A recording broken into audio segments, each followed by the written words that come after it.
This girl had just won a $5 million lottery, only to be crushed to death by someone who jumped off a building. Unwilling to accept her fate, she went to the underworld and threw a massive tantrum. She stretched the underworld guards' tongues into 2-meter-long twists, and cried so hard the king of the underworld's palace almost collapsed.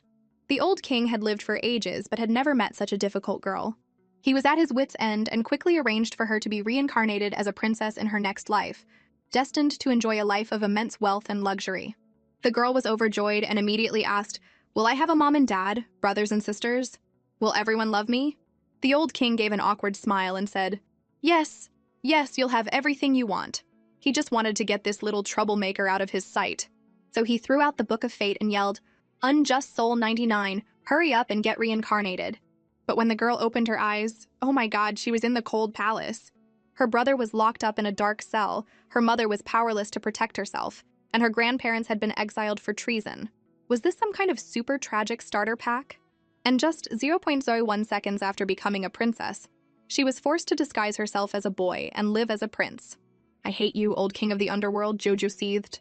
"Where's the doting family you promised? Where's the wealth and luxury?" Jojo basically shut down, screaming internally, "Just destroy it all. My happy little world is gone." 5 years passed, and Juju's life was miserable. Not only was she short on food and clothes, but she had never even seen her so-called father. She figured she'd just muddle through this life. But then she accidentally offended the arrogant Princess Anyang. All because Juju didn't kneel to her. The name Princess Anyang sounded a bit familiar. After thinking for a while, Juju realized she had been placed inside a novel called The 1,000-Year-Old Empress. This Princess Anyang Feng Kaiwei was the main character. Her own deadbeat dad had no daughters, so he raised Feng Kaiwei, a relative, in the palace like his own child, even betrothing her to the crown prince. The crown prince was madly in love with her, and when the Western Shu kingdom fell 10 years later, Feng Kaiwei went on to become the empress of the Southern Kingdom, uniting the world with its emperor. A total girl boss protagonist. Meanwhile, Juju was not only an unacknowledged child, but was fated to be beaten to death by her own father on this very day. A classic cannon fodder? Juju was not about to accept this miserable fate. Seeing Juju remain silent, Feng Kaiwei flew into a rage and raised her hand to scratch the little prince's face. Juju instinctively blocked the attack and yelled, "What are you doing? Get away from me!" Feng Kaiwei, who had never been treated this way, immediately started playing the victim. She tearfully told the emperor, "Uncle Emperor, that boy stole my things and tried to scratch my face." A classic case of the villain playing the victim first. As Juju stood there stunned, the tyrant emperor had already approached. He was a real piece of work. Without asking any questions, he ordered his men to seize Juju and execute him, then immediately turned to comfort the liar, Feng Kaiwei. "My dear Wei Wei, don't cry, your face is all tear-streaked like a little kitten." Feng Kaiwei wiped her snot and tears all over the tyrant emperor's robes. Her tyrant father shot Juju a death glare that almost made her wet her diapers. Is this tyrant really going to kill me without even asking what happened? He's my own father. They say even a vicious tiger won't eat its own cubs. The tyrant emperor's expression suddenly darkened. He thought he heard the little brat talking, but strangely, his mouth wasn't moving. Could he be hearing his thoughts? The emperor became curious. "Which palace is this boy from? What's his status?" A eunuch replied, "Your Majesty, he is the son of a concubine from the Cold Palace, the 18th prince." The emperor, who always favored daughters over sons, didn't even blink. He ordered his men to drag him away and beat him to death. Joe felt incredibly wronged. Feng Kaiwei is just a big liar. "I didn't steal her stuff. She was the one who wanted to scratch my face because she was jealous of how cute I am. My tyrant dad is an idiot. No wonder the Western Shu kingdom is going to fall in 10 years. The fate of the nation was at stake. The emperor heard this and immediately lost his cool. "Wait, I have questions for him." Jojo was dumbfounded. What's going on? Did my deadbeat dad have a change of heart? Am I not going to die just yet? He turned to Feng Kaiwei and asked what was stolen. The little girl sneakily threw her gold bracelet into the bushes behind her and shouted, "It's over there! He just threw it over there!" Jojo watched her performance and sneered internally. What kind of idiot throws stolen goods right behind her? Her IQ is embarrassing. I bet a certain blind and heartless tyrant won't be able to see through it. "Don't talk nonsense! I can hear you!" The emperor roared in his mind, his face red with anger. He ordered Feng Kaiwei to tell the truth. Feng Kaiwei's round little face was so scared it turned square. She dropped to her knees and begged for mercy. But the emperor wasn't indulging her this time. He ordered her to be sent to the Grand Empress Dowager to learn some manners. Hearing this, Feng Kaiwei burst into tears. Jojo watched with glee. Did this tyrant have a sudden burst of conscience and get smart all of a sudden? The emperor heard Juju's thoughts and shot him a fierce glare, making Juju's heart tremble. Eek! So scary! Seeing her dear uncle emperor unmoved, Feng Kaiwei begged noble consort Jiang, "Auntie, save me!" Noble consort Jiang was also panicking. Wei Wei was her key to favor. If Wei Wei left, the emperor would stop visiting her palace. She shamelessly pleaded for her niece. "Your Majesty, please forgive Wei Wei just this once." "Silence!" the emperor snapped, scolding noble consort Jiang. "It's all because of your poor discipline. From today on, you are confined to your quarters for reflection." Thinking she was in the clear, Juju tried to sneak away, but was immediately frozen in place by the emperor's death glare. She was so scared her diapers got wet again. Why is the tyrant looking at me with that weird expression? Is he still going to have me beaten to death? I'm so scared, I don't want to die. The emperor leaned in to get a better look at Juju. He was actually quite a cute kid, rosy-cheeked, innocent, and adorable. Much better looking than his 17 older brothers. If he were a girl, he'd be so precious. The emperor sighed with regret and had head eunuch Fuan send Juju back. Seeing that the emperor wasn't going to kill her and was even sending someone to escort her, Juju thought he had a little bit of a conscience after all. She couldn't help but ramble in her mind. If this deadbeat dad had been this wise from the start, my poor mother wouldn't have been locked up in the cold palace. But he's not that great either. In a little while, when he walks across the bridge over the lake, it's going to collapse and break his leg. Jojo wanted to warn him, but then she thought, this dad hasn't cared about me or my mom at all. Why should I care about him? He can die for all I care. Soon, eunuch Fuan had escorted Juju back to the cold palace. Still, Jujo felt a little guilty. She decided to have the eunuch pass on a warning. When you get to the lake by the imperial garden, wait for the time it takes to drink a cup of tea before crossing the bridge. On his way back to his study, the emperor mulled over Juju's words. That little brat said the Western Chu kingdom will fall in 10 years. I'll listen for now, but not take it too seriously. But he also said my leg would break. That sounds creepily specific. Just then, Fuan returned. Seeing the emperor walking toward the lake, he remembered Juju's words and quickly stopped him. Your Majesty, perhaps we should have a cup of tea before continuing. The emperor understood instantly. That little brat must have said something. At least he had some conscience. The emperor coughed arrogantly and had Fuan serve tea. He wanted to see if this bridge would really collapse. 5 minutes passed, and the bridge was still standing. The emperor grew impatient. It seems what that little brat said isn't necessarily true. At that moment, headmaid Lu from the imperial study came to summon the emperor to handle state affairs. But just as the emperor stood up, a massive boom echoed from behind him. The bridge had collapsed and it was completely shattered. The emperor couldn't imagine the consequences if he had been on it. Just as the brat had said, he would have broken a leg if not died. The court would have been in chaos, and the kingdom would have eventually fallen apart. It seems that little brat really has the power to see the future. He's a national treasure. The emperor was so happy he could jump for joy. He immediately had maid Lu send the old officials away, keeping only the national master, and then gleefully headed for the cold palace. Joju, the little rascal, had been out wandering all day, and was just now slowly returning home. Concubine Li rushed forward and hugged Juju tightly, her face already streaked with tears. After all, the last time Juju's brother went out for a walk, he got into trouble and was thrown in the imperial prison and hasn't been seen since.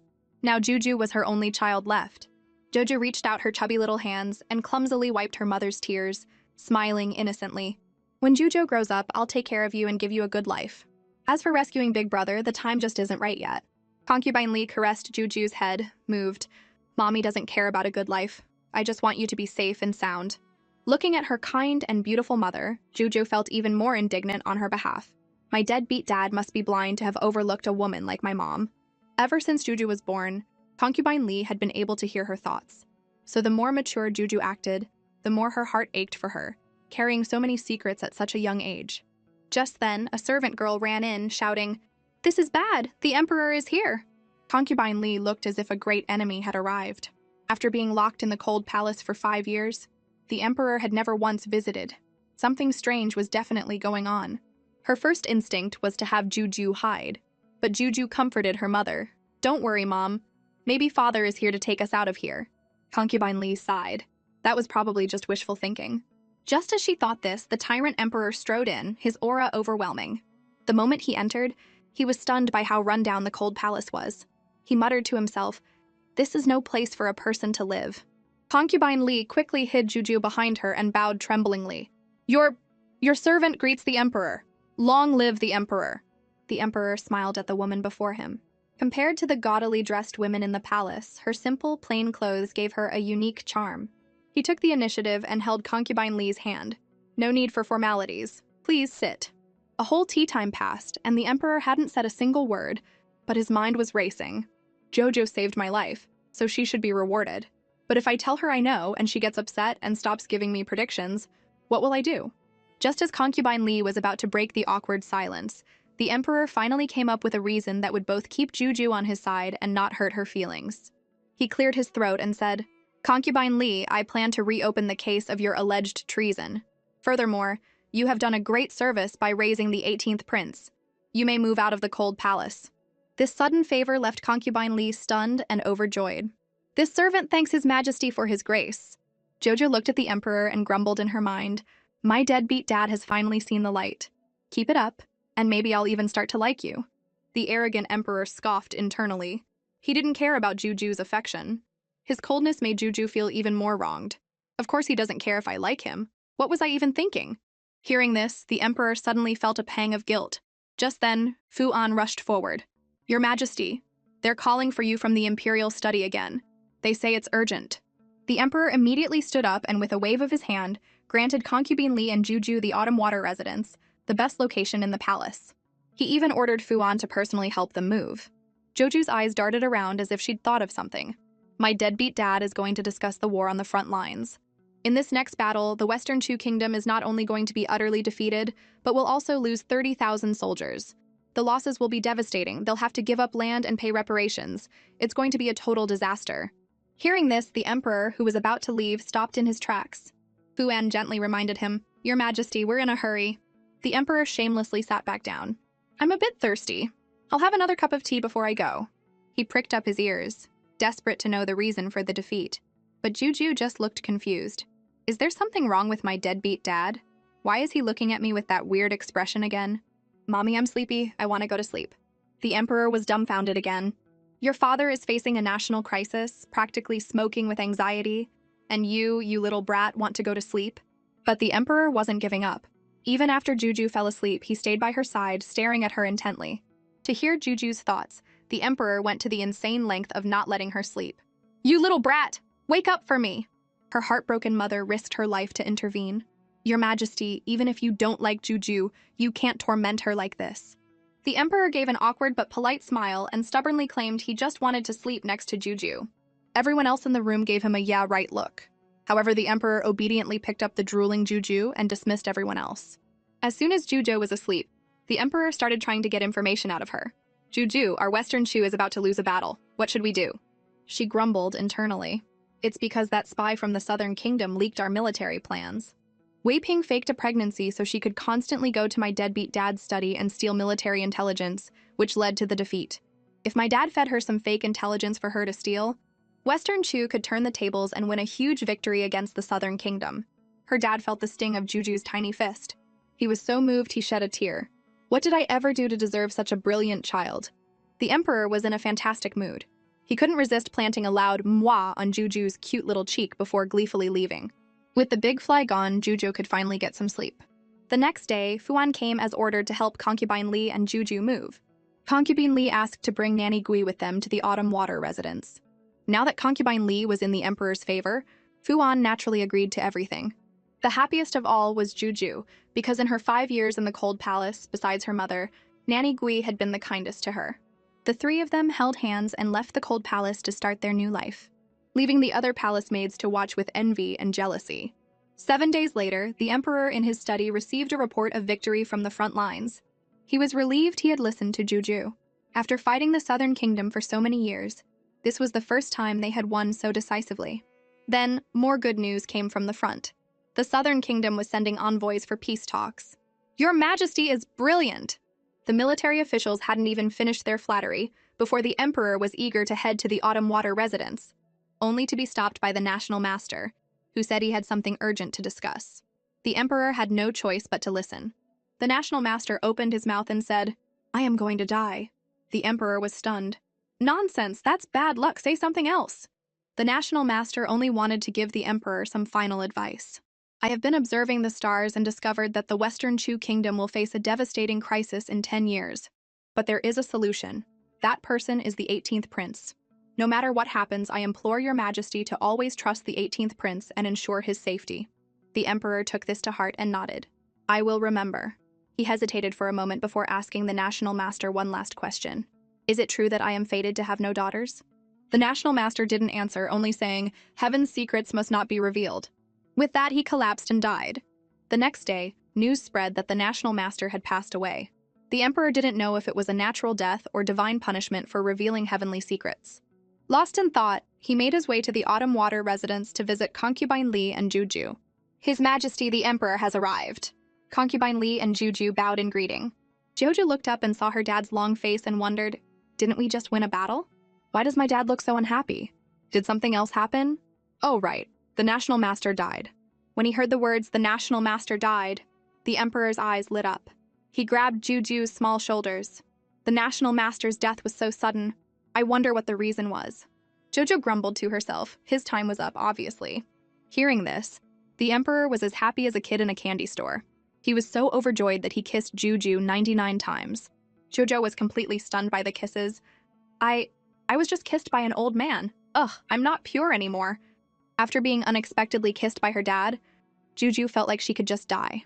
The emperor looked at his child with a pained expression for a moment, then decided to just go for it. He held Juju and smothered her with 99 more kisses, leaving her completely bewildered. Concubine Li, however, thought a dazed Juju was incredibly cute and couldn't resist joining the kissing fest. Jojo felt like her face was going numb. A world where only she suffered was now complete. My parents have such a weird way of thinking. They just kiss you whenever they feel like it. But deep down, Jujo felt a little spark of happiness. After all, she was an orphan in her past life. Now she could truly feel the love of her parents. When the emperor and concubine Li heard about Juju's past life, their hearts filled with pity. The family of three hugged each other tightly, wanting to give Juju even more love. Juju had performed a great service, and the emperor showered her with countless treasures. But all Juju wanted was to wear pretty little dresses, a request her mother flatly refused. Her mother's position was still weak, her grandparents were still in exile, and her own name had not yet been cleared of treason. Just then, Nanny Gui came to ask what kind of food they should prepare to welcome Concubine Qing.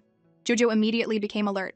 Concubine Qing is on noble consort Jiang and Feng Kaiwei's side. What is she doing here? I remember the book said she always tries to move in with newly favored concubines. And then those concubines all mysteriously end up dead.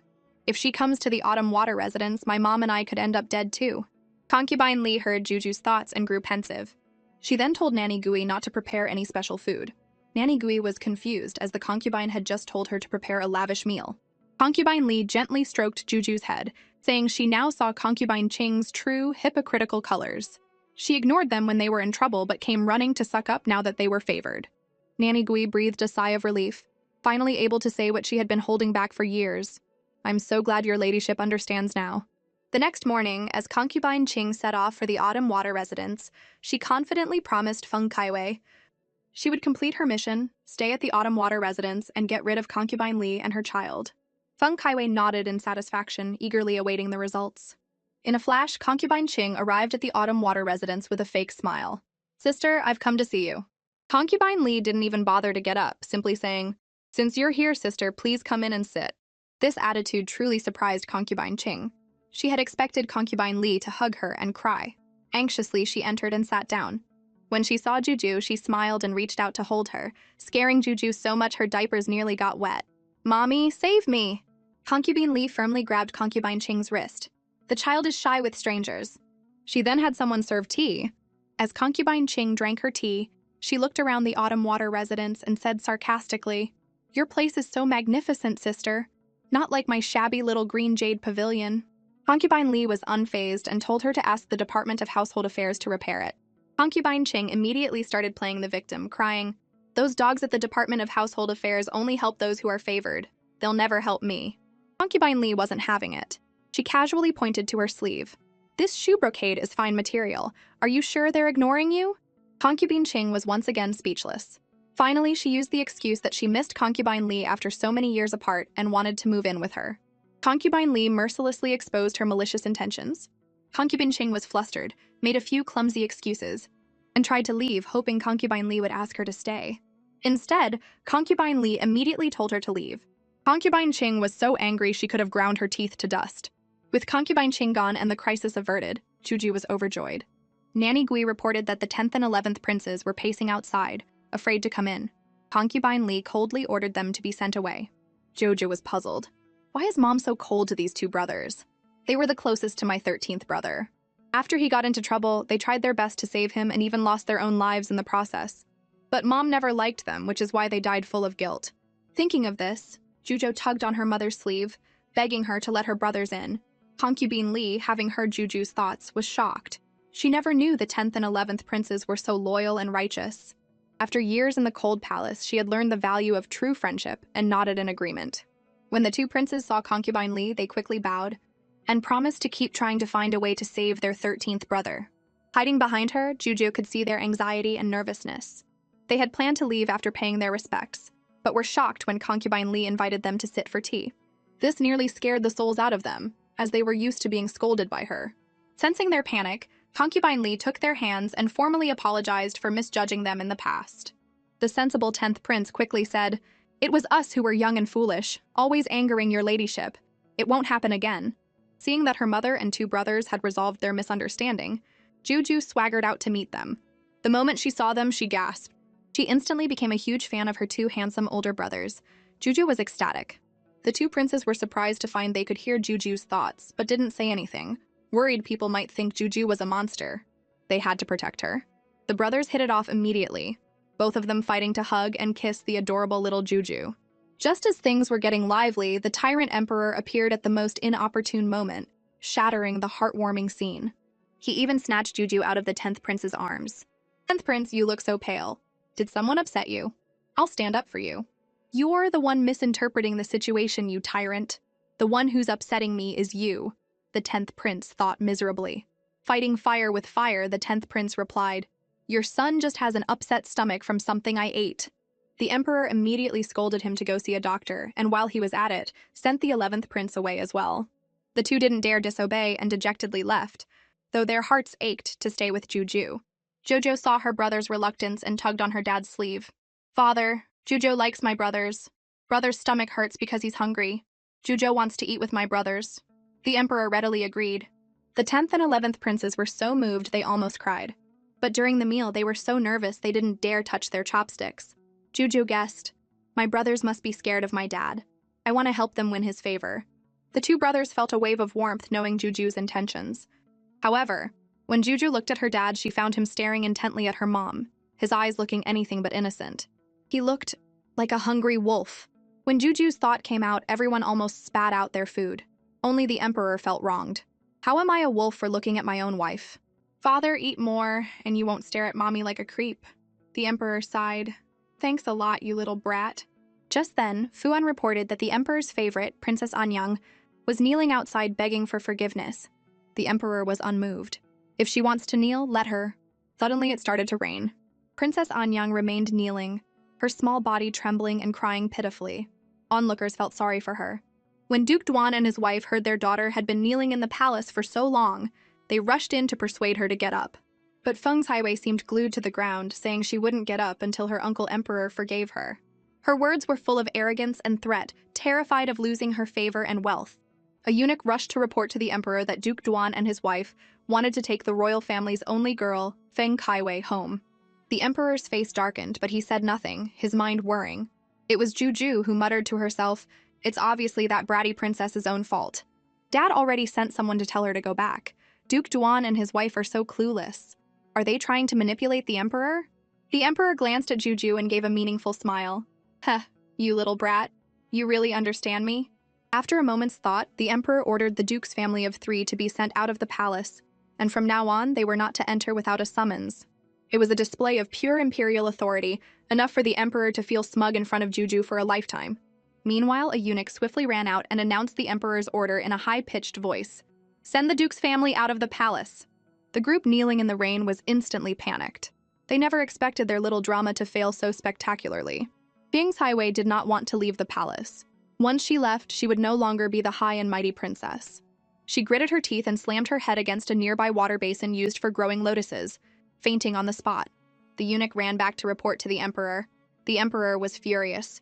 "Who cares about someone else's daughter? I have my own princess." His eyes fell on Juju with a strange, almost creepy smile that nearly scared her out of her wits. He was holding a beautiful, pale yellow dress, chasing Juju all over the place. Juju, isn't this dress so pretty? Don't you want to wear it? I don't want to. I don't want to. Seeing Juju's strong resistance, the Emperor played his trump card. Juju, if you agree to wear this dress, I'll reward you with 500 taels of silver. The Emperor's antics left the eunuchs and nannies completely dumbfounded. Nanny Gui was worried Juju would throw a fit, but instead, Jojo reached out her chubby little hand and snatched the dress. Thinking about that shiny silver, she figured who would say no to money? She immediately agreed to wear it. Juju took the dress from her tyrant dad and skipped into her room, having Nanny Gui help her put it on and even style her hair into 2 cute buns. When the dressed-up Juju pushed the door open, the Emperor turned around and was so moved he almost cried. The little prince had instantly transformed into an adorable little princess, so fair and cute you just wanted to kiss her. And the Emperor did not disappoint. He immediately swept her up in a hug, planted a big kiss on her cheek, and declared he would get her even more pretty dresses. As long as Juju was willing, she could name her price. I don't have any conditions. I really like dressing like this, she thought, wishing she could wear dresses all the time. The Emperor was overjoyed to hear this and lifted Juju into the air, spinning her around and around. At the same time, rumors about the 18th prince dressing as a girl spread throughout the palace. Even her 2 older brothers were worried about their little brother's fragile heart and wanted to stand up for him, only to be turned down by Juju, who insisted that she was very happy to be able to wear a dress.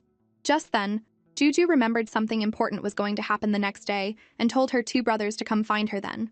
The next day, the 3 little ones were sneakily hiding outside the elephant stables. Today is the day the crown prince almost gets trampled to death by an elephant in heat. In the book, Feng Taiwei cleverly saves him, and because of that, the crown prince falls for her at first sight and becomes devoted to her. But Feng Kaiwei doesn't love him at all. Jojo didn't know that her 2 brothers had heard her thoughts. She asked them in a soft voice, "If someone was hurt by an elephant, would you save them?" They both nodded. Of course.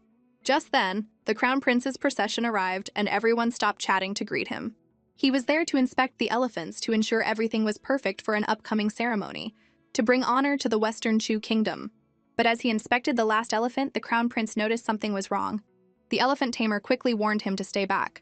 "This elephant is in heat and is very agitated." The words were barely out of his mouth when the elephant snapped its reins and charged straight for the crown prince. The crown prince was skilled in martial arts, but he couldn't defend against such a sudden attack and was thrown to the ground. The elephant wasn't done and was about to crush him with its foot. The 10th prince reacted quickly, using the elephant's favorite food, a large banana, to lure it away. The 11th prince coordinated with him, rushing forward to save the crown prince. Jojo hid in a corner, silently cheering for her brothers. But the elephant seemed to realize it had been tricked and charged at the crown prince again. The 11th prince, trying to protect the crown prince, was viciously whipped by the elephant's trunk. His back must have been in agony. As he drifted in and out of consciousness, the crown prince learned that his 11th brother had risked his life to save him. In the end, the 10th prince managed to trap the elephant in a large iron cage. The crown prince was saved, and Juju, hiding in the corner, finally breathed a sigh of relief. But she was puzzled. If he's this formidable, how did Feng Kaiwei save the crown prince in the book? She couldn't figure it out. Then she saw Feng Kaiwei hiding in a corner not far away. Wasn't she supposed to be here to get close to the crown prince? She was just watching from the sidelines. Someone who would just stand by and watch someone die doesn't deserve the crown prince's love at all. The one who's truly worthy of him is Miss Yu Wanying from the Yu family, the one who never married for his sake, who disguised herself as a man to fight on the battlefield, and who was captured and tortured by the enemy to save him, but never betrayed her country. I have to help the crown prince find his true love. But first, she had to check on her brothers, especially the 11th prince who had been hit by the elephant's trunk. She went to check his injury and touched his back, only to pull her hand away covered in red juice. Never knowing she was afraid of blood, Juju fainted on the spot. Meanwhile, the crown prince was taken back to the Eastern Palace. The imperial physician diagnosed him with no major injuries. When the crown prince slowly woke up, the emperor was overjoyed. He had almost failed the crown prince's deceased mother. The crown prince suddenly remembered his injured 11th brother and anxiously asked about his condition. The emperor was surprised to hear this, because the version he had heard was that Princess Anyang bravely saved the crown prince. The kneeling servants had clearly been bribed by Feng Kaiwei and insisted that the crown prince was mistaken and that Princess Anyang was the true hero. Even though the crown prince vehemently denied it, the head eunuch persisted, claiming it was Princess Anyang and even asking for a reward for her. The emperor was furious and had the audacious servants dragged out and beheaded. They want a reward before the truth is even clear? Something's fishy here. Suddenly, Eunuch Fuan rushed in. Your Majesty, this is bad. Something's happened at the Autumn Water residence. The 18th princess has fainted. The emperor's face immediately fell. Back at the Autumn Water residence, the imperial physician had already bandaged the 11th prince's wound, and concubine Li was carefully taking notes. When the emperor arrived, his first concern was whether his precious Juju was hurt. The faint-hearted Juju had woken up long ago. She was fine, but her heroic brothers, the 10th and 11th princes, were injured. Hearing Juju's thoughts, the emperor understood everything. From then on, he allowed the 10th and 11th princes to spend more time with the crown prince and help him with his duties. Seeing her dad's relationship with her brothers improve, Juju was so happy she almost jumped for joy. But she couldn't help but curse inwardly. My dog of a dad is blind. He can't see how evil that Feng Kaiwei is. The emperor learned of Juju's thoughts and was heartbroken. Does he really see me as such a foolish ruler? Feng Kaiwei was certain that her heroic act of saving the crown prince would win her back the emperor's favor. And she even started dreaming of the crown prince falling madly in love with her. Little did she know what awaited her was an imperial edict that would knock her right back down to earth. Princess Anyang falsely claimed credit for a heroic deed, a crime of deceiving the monarch, which is punishable by death. However, in consideration of her years of companionship, the death penalty is waived, but she cannot escape punishment.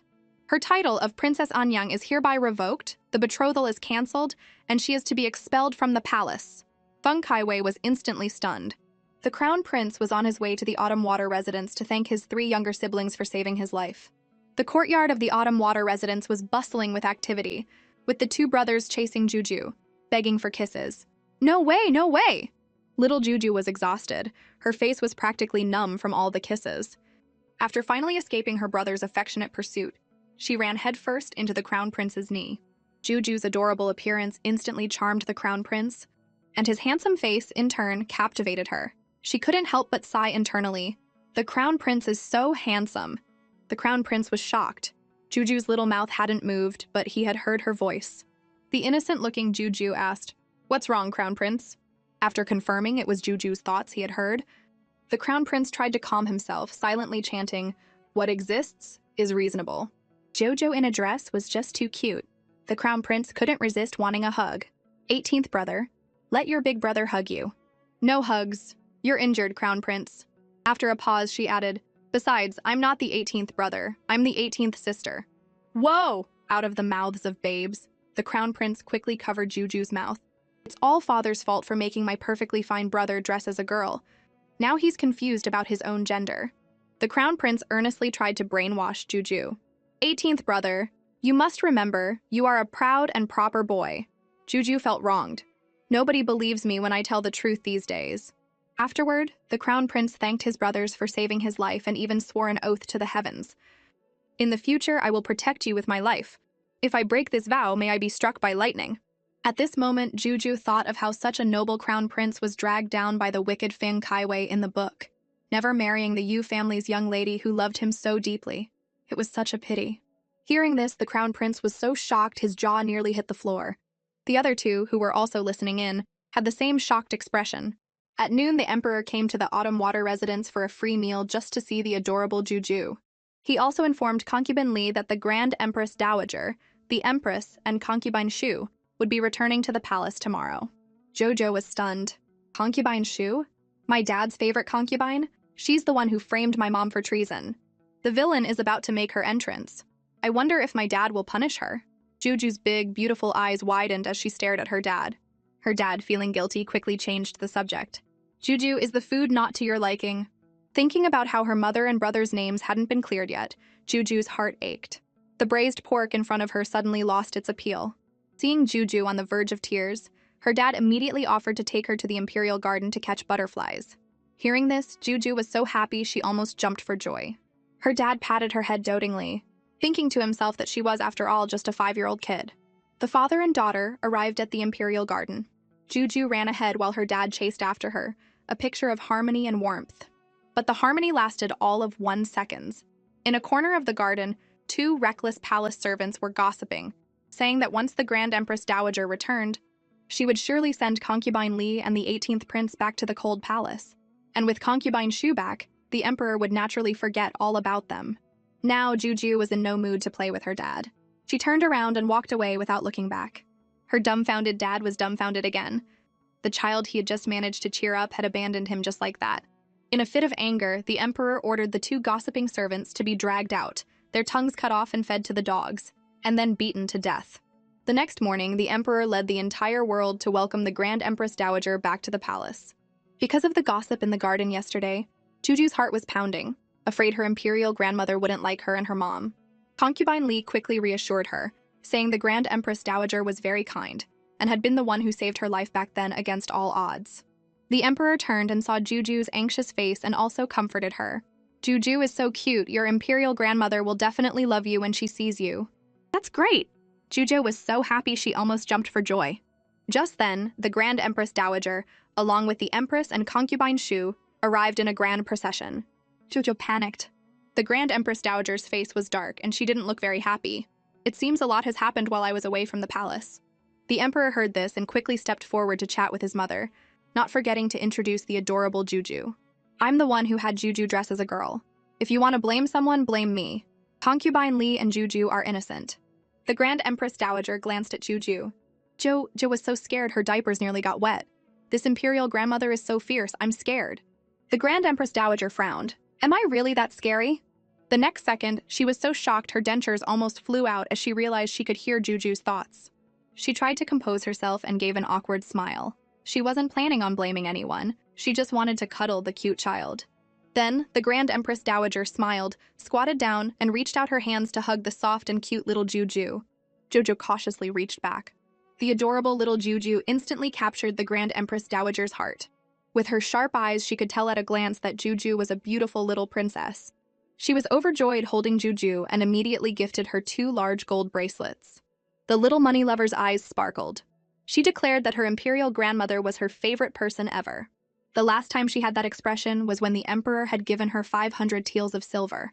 The emperor was officially dethroned. Father! Juju wanted to call her dad to catch up, but saw that the wicked concubine Shu had already latched onto him, looking at him with eyes full of longing. But the emperor's attitude was cold. He replied, "The family banquet is ready. Concubine Shu, you should join us." Then he eagerly rushed forward, wanting to snatch his beloved Juju back from his mother. With her grandmother's backing, Juju boldly stuck her tongue out at her dad. At the banquet, the Grand Empress Dowager held Juju and wouldn't let go, personally feeding her all sorts of delicious food. The emperor was so jealous he could scream and could only ask from time to time, "Mother, aren't your arms tired from holding Juju?" The Grand Empress Dowager rolled her eyes a full 360 degrees. "Emperor, you've asked that question 1086 times tonight. I'm not tired." While the emperor was feeling sorry for himself, Concubine Shu started her act again. She toasted him and leaned against him, her words hinting that she hoped he would choose her for the night. Seeing this, Juju grumbled internally, "She's such a villain. I hate her. My dad would never go to her place. When is he going to clear my mom's name? It was all Concubine Shu who framed my mom." After hearing Juju's thoughts, the emperor fell into deep thought. Maybe he really should investigate Concubine Shu for framing Concubine Li. To avoid alerting her, the emperor took Concubine Shu's drink and downed it. But Concubine Shu seemed to sense something was off. She didn't press the issue and instead invited him to her palace for some sobering soup, saying she would go back and wait for him. Concubine Shu happily changed into a beautiful, skimpy garment and eagerly awaited the emperor's arrival. But to her surprise, a maid rushed in to report that the emperor had gone to the Autumn Water residence with a load of gifts. Concubine Shu was instantly furious and started cursing, "That bitch Concubine Li? What kind of spell did she use to bewitch the emperor? I refuse to accept this." Losing favor on her first day back, and the culprit was the person she hated most, Concubine Li. Concubine Shu smashed her teacup. Who does Concubine Li think she is? She was so angry she could have ground her teeth to dust, hating that the treason charge hadn't finished her off last time. The emperor, wanting to confirm his suspicions, went to Concubine Shu's palace. As he reached the entrance, he heard her smashing things and ranting, saying things that left him in disbelief. The emperor clenched his fists, suppressing his rage, and continued to listen as Concubine Shu incriminated herself. Now everything was clear. The emperor signaled Fu An to open the door. As the door opened, he saw Concubine Shu still lost in her tirade against Concubine Li. A kneeling maid saw the emperor and his entourage and tried to signal her mistress. But Concubine Shu didn't get it and even scolded the maid. "You dead girl, what are you winking for? I'm not the emperor, you can't seduce me." The maid whispered, "The emperor is here." The emperor stood behind Concubine Shu, his face dark, his presence suffocating. Concubine Shu was already gasping for breath, her face pale with panic. She knelt and stammered, Your servant greets the emperor. Your Majesty, when did you arrive? She was terrified, desperate to know if the emperor had heard her. If he had, she was finished. The emperor remained silent, just glaring at her. As Concubine Shu tried to stand, the emperor kicked her in the shoulder, saying he never hit women, but she was so disgusting he had to make an exception. Concubine Shu burst into tears and tried her damsel in distress act, claiming she only said those things out of jealousy because she loved him so much. But the emperor wasn't buying it. He threw her aside and announced to the entire palace, Concubine Shu has been stripped of her title and sent to the cold palace for framing another concubine.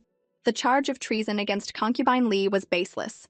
Today, her name is cleared and she is declared innocent. As for the 13th prince, he would have to find the right time to release him, otherwise he wouldn't be able to silence the court officials. Meanwhile, Concubine Li and Juju were getting ready for bed, when a stream of rewards began pouring into their palace. They were both astonished. Concubine Li had no idea what had gotten into the emperor to suddenly bestow so many treasures. The little money lover Juju's eyes sparkled at the sight of the treasures. After the eunuchs had delivered all the gifts, the emperor appeared. He looked at Concubine Li with a hint of guilt and said, Concubine Li, you have suffered all these years. I personally heard Concubine Shu admit that she was the one who framed you. I should have investigated properly back then and not been so quick to send you to the cold palace. Not only did the emperor clear the names of Juju and her mother, but he also came to apologize in person. The mighty emperor bowing to a woman made Juju suspicious. Did my deadbeat dad suddenly fall for my mom? The emperor heard Juju's thoughts and sighed to himself. You little rascal.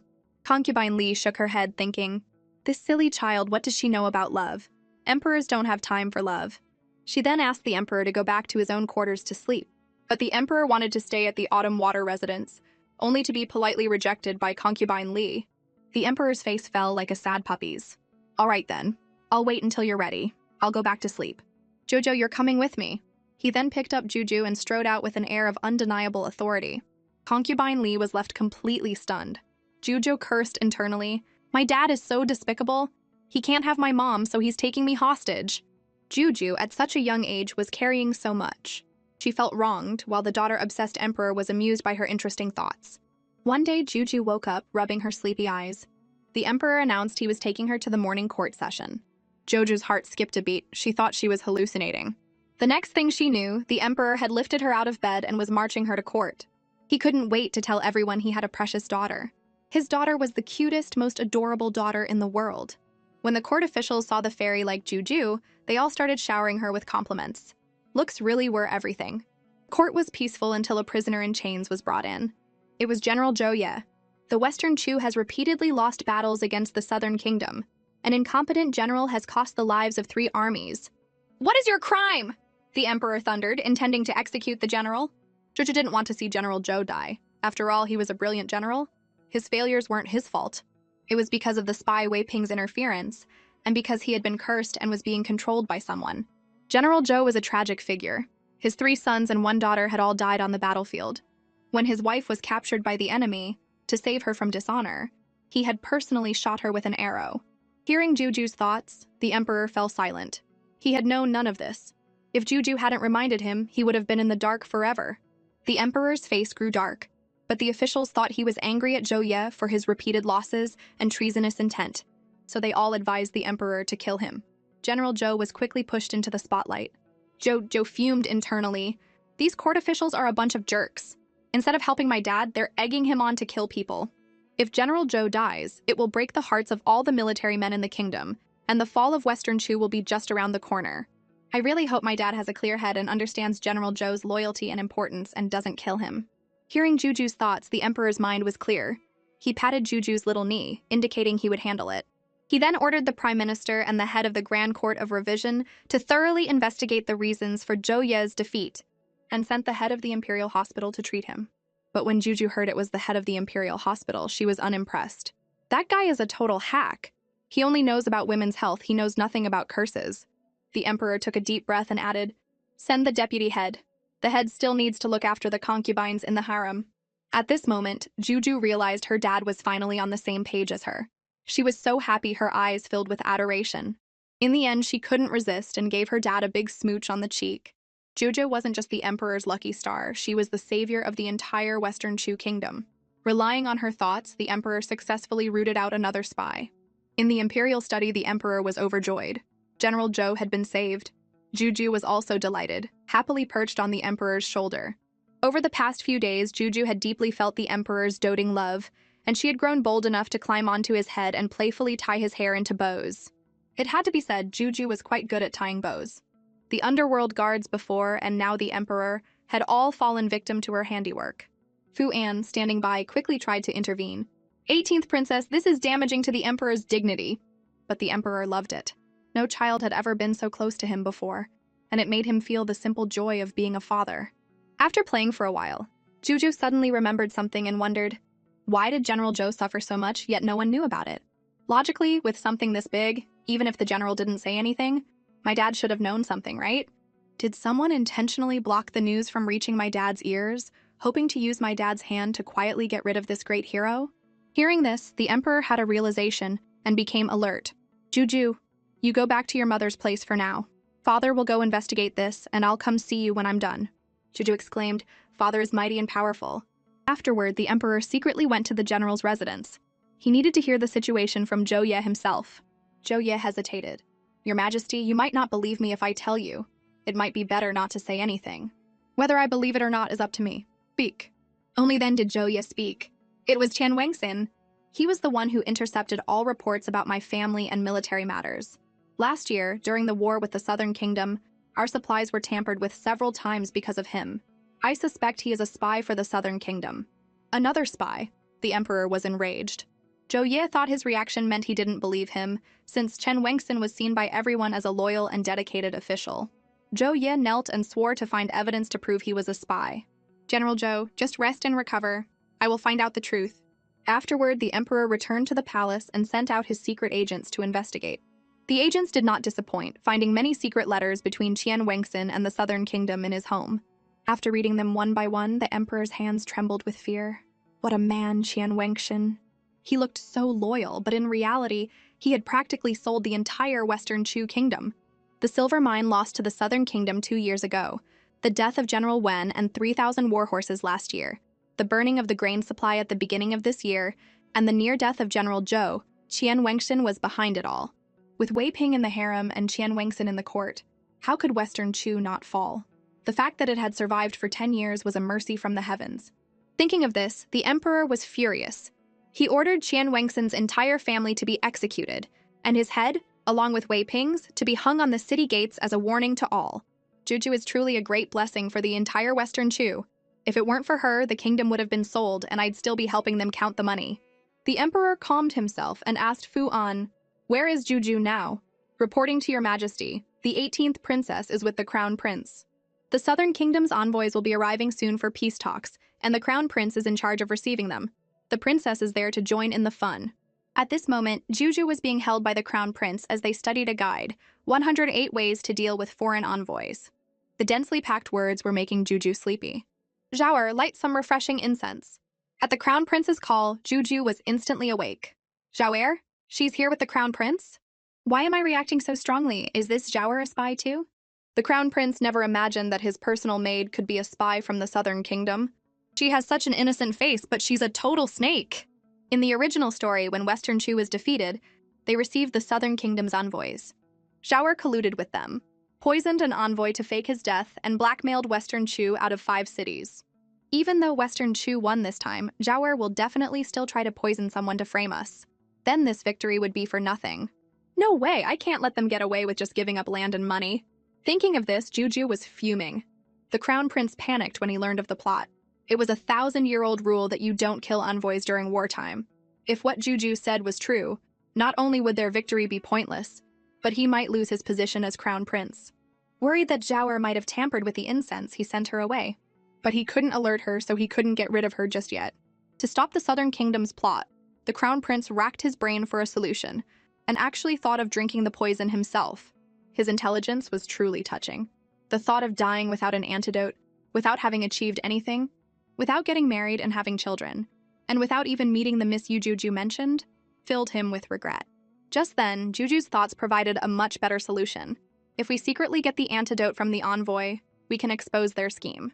Western Chu can turn the tables and maybe even make them give up more land and money. Juju was delighted with her own cleverness, while the crown prince was nearly brought to tears by his own stupidity. Jojo is so smart, she's my savior. Thinking this, he planted several kisses on Juju's little cheek. Jojo's face went numb. What's wrong with the crown prince? My poor cheeks are suffering again. Worried the crown prince wouldn't be able to handle the poisoned envoy situation, Juju came up with her own plan. Although she was an orphan in her past life, she had learned traditional medicine from the director of her orphanage. If the crown prince couldn't find the antidote, she could create a universal one for him. As she was mixing a bunch of precious medicinal herbs in the courtyard, the emperor silently appeared behind her. He looked worried. Is someone sick? Concubine Li told him no one was sick. Juju just suddenly wanted to play with these things. The emperor immediately ordered, "Tell the imperial hospital to send whatever herbs the princess needs. We must make sure the princess has fun." He then went to Juju's side and asked dotingly, "Juju, do you need father's help?" "Yes." Juju held up the pestle. "This is too heavy. You can do it, father." The emperor rolled up his sleeves without a second thought. Fuan quickly tried to stop him. "Your Majesty, your esteemed self. Let this old servant do it." But before he could finish, the emperor was already grinding the herbs with incredible speed. Juju exclaimed in awe, "Wow, father, you're amazing." With the father-daughter duo's combined effort, the universal antidote was finally complete. Juju was so happy she jumped for joy. Looking at the medicine in her hand, she thought, "I, the princess, will slay all the villains in the world. Slay, slay, slay." The emperor picked her up. "All right, my princess, it's time to eat." He carried her to the dining table, set her down, and said, "Princess, please be seated." Those words sounded familiar. In her past life, she had heard, "Princess, please get in the car. Princess, please have some water. Princess, please go to sleep," and so many others, but no one had ever said them to her. In this life, someone was finally treating her like a real princess. Juju contentedly gave the emperor a kiss, and he grinned like a fool. Juju kissed me on her own initiative. He became even more enthusiastic, bustling around her. "Princess, please take your chopsticks. Princess, please hold your bowl. Princess, please open your mouth." And Juju got lost in the chorus of "Princess." Concubine Li watched the loving scene between father and daughter and couldn't help but smile. With the family so happy and harmonious, who in the harem would be the next to get jealous? On this day, the envoys from the southern kingdom arrived for an audience, and a grand banquet was prepared in the palace. The emperor, ignoring all objections, brought Juju with him. The southern kingdom's envoy came forward to state his purpose, claiming they came for peace talks and, as a sign of sincerity, wanted to toast the emperor. But the emperor raised his teacup and responded authoritatively, "I have a precious daughter now. My daughter doesn't like the smell of alcohol, so I will use tea instead of wine." This move not only showed off the happiness of having a daughter, but also gave the southern kingdom a firm slap in the face. However, in the midst of this tense atmosphere, an accident occurred. The lead envoy suddenly collapsed, his lips turning black and black blood flowing from his mouth, a clear sign of poisoning. The southern kingdom's envoys erupted in chaos, accusing Western Chu of poisoning their envoy and threatening to seek justice from the Supreme Alliance. The emperor panicked and questioned the crown prince. "What is going on?" But the crown prince was confident and told the emperor not to worry. He would handle it. Juju, with her keen eye, saw something clutched in the crown prince's hand and his confident reaction, and guessed that he must have found the antidote and was ready to expose their staged drama. The emperor understood after hearing Juju's thoughts. The other royal family members who were hearing Juju's thoughts for the first time were all completely stunned. The crown prince looked at the troublemaking envoys. "We people of Western Chu are gracious in both victory and defeat. We would never resort to poison. If you wish to ask the Supreme Alliance for justice, then by all means do so." Soon, people from the Supreme Alliance arrived. The Southern Kingdom's envoys' eyes lit up, and they rushed forward, crying, "Sir, you must bring us justice. The Western Chu royal family has no honor. They poisoned our master." The chief official of the Supreme Alliance, Liu Jing, confirmed that the envoy was poisoned and looked at the emperor. "The culprit must be from your Western Chu royal family. Do you have anything to say?" The Southern Kingdom's envoys chimed in, demanding they pay a heavy price. "A price?" the crown prince sneered. "What price?" The Southern Kingdom's envoys were arrogant, demanding not only to cancel the land and reparation payments, but also for the emperor to make a public apology. Liu Jing found this to be a reasonable solution and told the emperor to agree. The emperor laughed in disbelief. He stood up, holding Juju. "Forcing me to watch you people of the South poison yourselves to frame my Western Chu? All because you lost a war and don't want to pay up? That's right, that's right." Juju chirped in support of her tyrant dad. The Southern Kingdom's envoys felt their scalps tingle. Do you have any proof? Yes! The Crown Prince revealed the antidote he had been clutching in his hand. I found the antidote to the poison in the Southern Kingdom's envoys' quarters. The envoy insisted the bottle and the antidote weren't theirs. The Crown Prince had anticipated they wouldn't admit it easily, and had the imperial physician examine it. The physician, with his 80 years of experience, sniffed it and immediately identified it as the antidote to a poison called red thorn. This poison was exclusive to the Southern Kingdom's royal family. No one else could create it, let alone its antidote. The Crown Prince decisively handed the medicine to Liu Jing from the Alliance. Liu Jing personally administered it to the poisoned envoy, and the antidote worked instantly. The envoy woke up in less than a second. Liu Jing was amazed. It really is the antidote. He turned to the envoys and sternly questioned, "Envoys of the South, do you admit to the crime of falsely accusing Western Chu?" The envoys were speechless and all fell to their knees, begging for mercy. Due to the Southern Kingdom's shameless act of framing them, the original reparations of land and money were now doubled. With the matter successfully resolved, Juju couldn't help but give the Crown Prince a thumbs up. Crown Prince, that was beautifully done. With a huge influx of wealth into the Western Chu treasury, the Tyrant Emperor was in a great mood and ordered rewards for everyone. The Crown Prince was overjoyed, scooping up his little lucky star Juju for a series of cuddles and affectionate nuzzles. However, this heavy dose of love was a bit much for little Juju, who was struggling to breathe. The Tyrant Emperor saw all of this, and a wave of jealousy washed over him. "Crown Prince, go investigate who was behind that poisoning incident." The Crown Prince looked back, completely baffled. "Investigate what now?" "Give me back my Juju, you've hugged her long enough." With that, he eagerly snatched his daughter back, reminding the Crown Prince to seriously look into the matter of the Southern Kingdom's spies.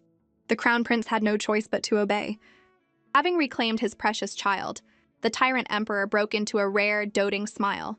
He stroked Juju's little head, thinking to himself, "No one is allowed to steal her from me." Little did he know, a group of royal relatives was already getting restless, plotting to get their hands on the adorable Juju. Prince Ning was the first to speak up, asking the Emperor if he could take Juju back to his estate to raise for a while. "This is outrageous!" Juju fumed internally. "Do they think I'm some kind of monkey for them to pass around and gawk at?" Even though they clearly heard her internal protests, the relatives pretended not to, showering her with compliments instead. "The princess is so cute. I just want to kiss her and hug her and lift her up high." Jojo clutched her dad's robes tightly, terrified that in the next second, she'd be assigned to someone else's house like a pet monkey. "I'm not going. I can't leave my mom and my deadbeat dad." Hearing Juju's thoughts, the Emperor refused Prince Ning. "The princess is still young. It's not appropriate for her to leave the palace." But Prince Ning wouldn't give up. "Princess is 5. She can eat, drink, run, and jump just fine." The Emperor got flustered and blurted out, "Oh, the princess is still nursing." Still, Prince Ning wouldn't back down. He suggested bringing the wet nurse along too. "Your Majesty, you raised Duke Duan's daughter in the palace. Why can't I take the princess? You're playing favorites." Hearing this, the Emperor's face turned dark. "This Prince Ning just won't quit," he thought.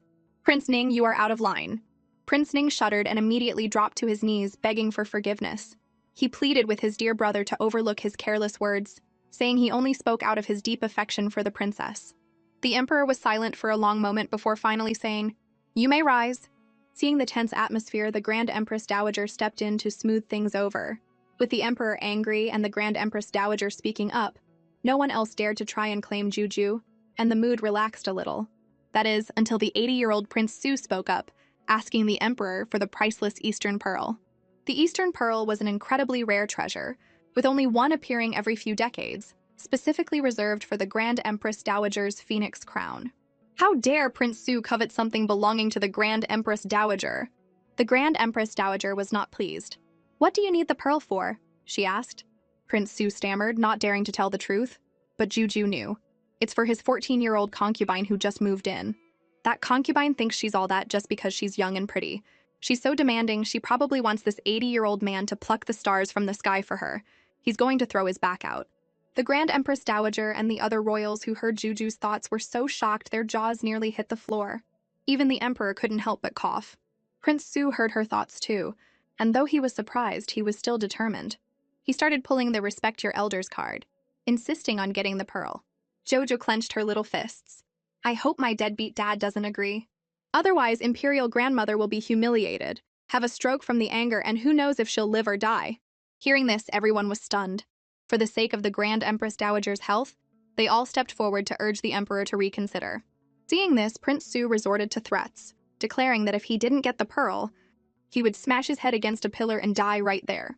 The emperor was so angry he didn't know what to do. He looked at the child in his arms, hoping she had a solution. Just then, Juju's stomach rumbled with hunger. The emperor quickly placed a delicate little pastry in front of her. As Juju ate, she grumbled in her mind. Prince Su is such a love-struck old fool. He's going to get all 7 of his sons killed because of her. Prince Su heard this but paid it no mind, dismissing it as nonsense. Grandpa Prince Su, you want the Eastern Pearl, right? Juju asked in her sweet, childish voice. Yes, yes, Prince Su nodded. My father has an Eastern Pearl and can give it to you, but it will take some time. I don't know if you can wait. I can wait! I can wait! Prince Su beamed at the emperor. Your Majesty, is what the princess said true? The emperor instantly understood. Juju was buying him time. He readily agreed. I don't want to see my dear uncle die in front of me. It's just a pearl, I'll give it to you. In 20 years, I will personally deliver it to you, Prince Su. When Prince Su heard this, he almost coughed up blood. But since he had said, I can wait, he had no choice but to leave in a huff. Jojo was still worried about the love-struck old man. That little concubine is a monster. She's going to kill one of his sons in the next 2 days. Obviously, the old man was determined not to listen. He didn't believe a word of it. A few days later, just as she predicted, Prince Su suffered the pain of a white-haired man burying his black-haired son. The eldest son had drowned by accident.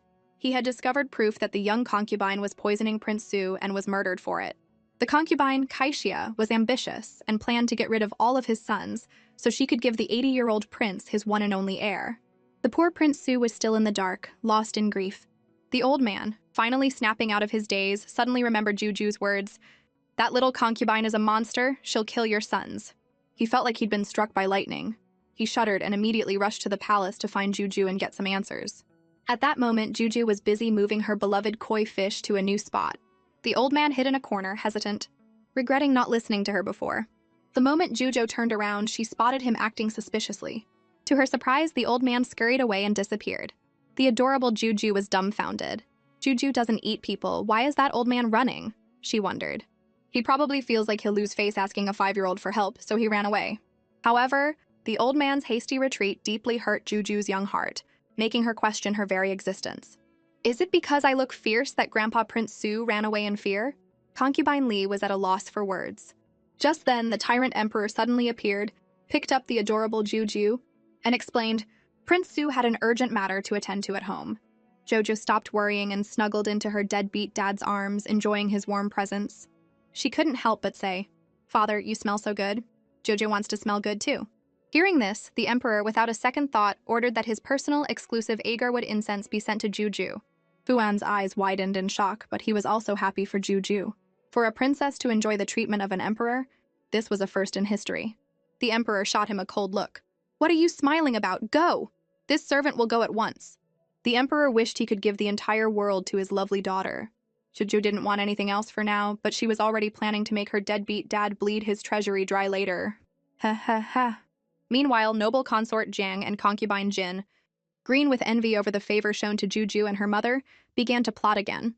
They planned to bring the 3-year-old Princess Anlei into the palace to usurp Juju's place in the emperor's heart, hoping to make concubine Li lose favor and be sent back to the cold palace. On this day, Juju was eagerly waiting for her deadbeat dad, but after a long time, there was still no sign of him. Her little face fell and she asked her mother disappointedly, Is father not coming today? Concubine Li smiled and comforted her. He'll come. Your father won't break his promise. Hearing this, Juju immediately cheered up and even made a bold declaration. When father comes, I'll have to punish him by making him tell me 2 stories. Just as she said this, a palace maid came to report. 18th Princess, the Emperor invites you to the Imperial Garden. Joju's eyes lit up. She wondered if her deadbeat dad had prepared a surprise. So she took her mother's hand and happily skipped towards the Imperial Garden. When they got there, they saw the Tyrant Emperor in the distance talking to Princess Anlei, and his face looked incredibly grim. Just as concubine Li was about to take Juju over, noble consort Jiang blocked their path. Noble consort Jiang had arranged this little drama specifically to let concubine Li and Juju witness their own downfall. She deliberately provoked them. Princess Anlei is going to steal the emperor's affection for Juju. You two can just wait to be thrown back into the cold palace. Her words were like daggers, and concubine Li's heart pounded with panic. It wasn't that she was afraid of losing favor, But she couldn't bear the thought of Juju suffering in that run-down place again. Jojo squeezed concubine Li's hand. "Don't worry, mother, I won't lose his favor." Then she looked at noble consort Jiang as if she were a fool. This consort Jiang is so bold, bringing just anyone into the palace without checking their background. Princess Anli is the daughter of Prince Qin, my deadbeat dad's mortal enemy. Noble consort Jiang is just asking to be punished. The 10th and 11th princes heard Juju's thoughts and immediately gained confidence. They confronted noble consort Jiang. "Noble consort, please be careful with your words. Noble consort, are you still half asleep? You're talking nonsense." Noble consort Jiang's face turned green with anger. After catching her breath, she retorted, "Princess Anli is about to win the emperor's favor. Don't get too full of yourselves." Just as her words faded, a furious roar echoed through the garden. "Get out! All of you! Get out of the palace! Don't let me see you again!" Princess Anli, oblivious, even tried to drive Juju away. "That ugly monster isn't as pretty as me at all. Uncle Emperor should dote on me more." Hearing this, the Tyrant Emperor flew into a rage and immediately ordered Princess Anli to be given 50 slaps. Princess Anli was so scared she dropped to her knees and begged for mercy. The Emperor's face was dark as he ordered Fuan to find out which idiot was responsible for this mess. Fuan quickly returned with the news. "Your Majesty, it was noble consort Jiang who summoned her to the palace for a chat." The Emperor instantly understood noble consort Jiang's malicious intentions, and without hesitation sentenced her to a lifetime stay in the cold palace. Just then, the Emperor spotted Juju and her mother nearby, and cheerfully ran over to pick Juju up. "Juju, did you come to find father?" Jojo played along sweetly. "Father, Jojo missed you so much." Meanwhile, noble consort Jiang, being dragged away, was pale with fear and screaming that she had been framed. Idiot! The Emperor couldn't be bothered with her and signaled for the imperial guards to hurry up and take her away. Concubine Jin, hiding in a corner of the garden, watched noble consort Jiang being taken away and laughed at her for being all beauty and no brains.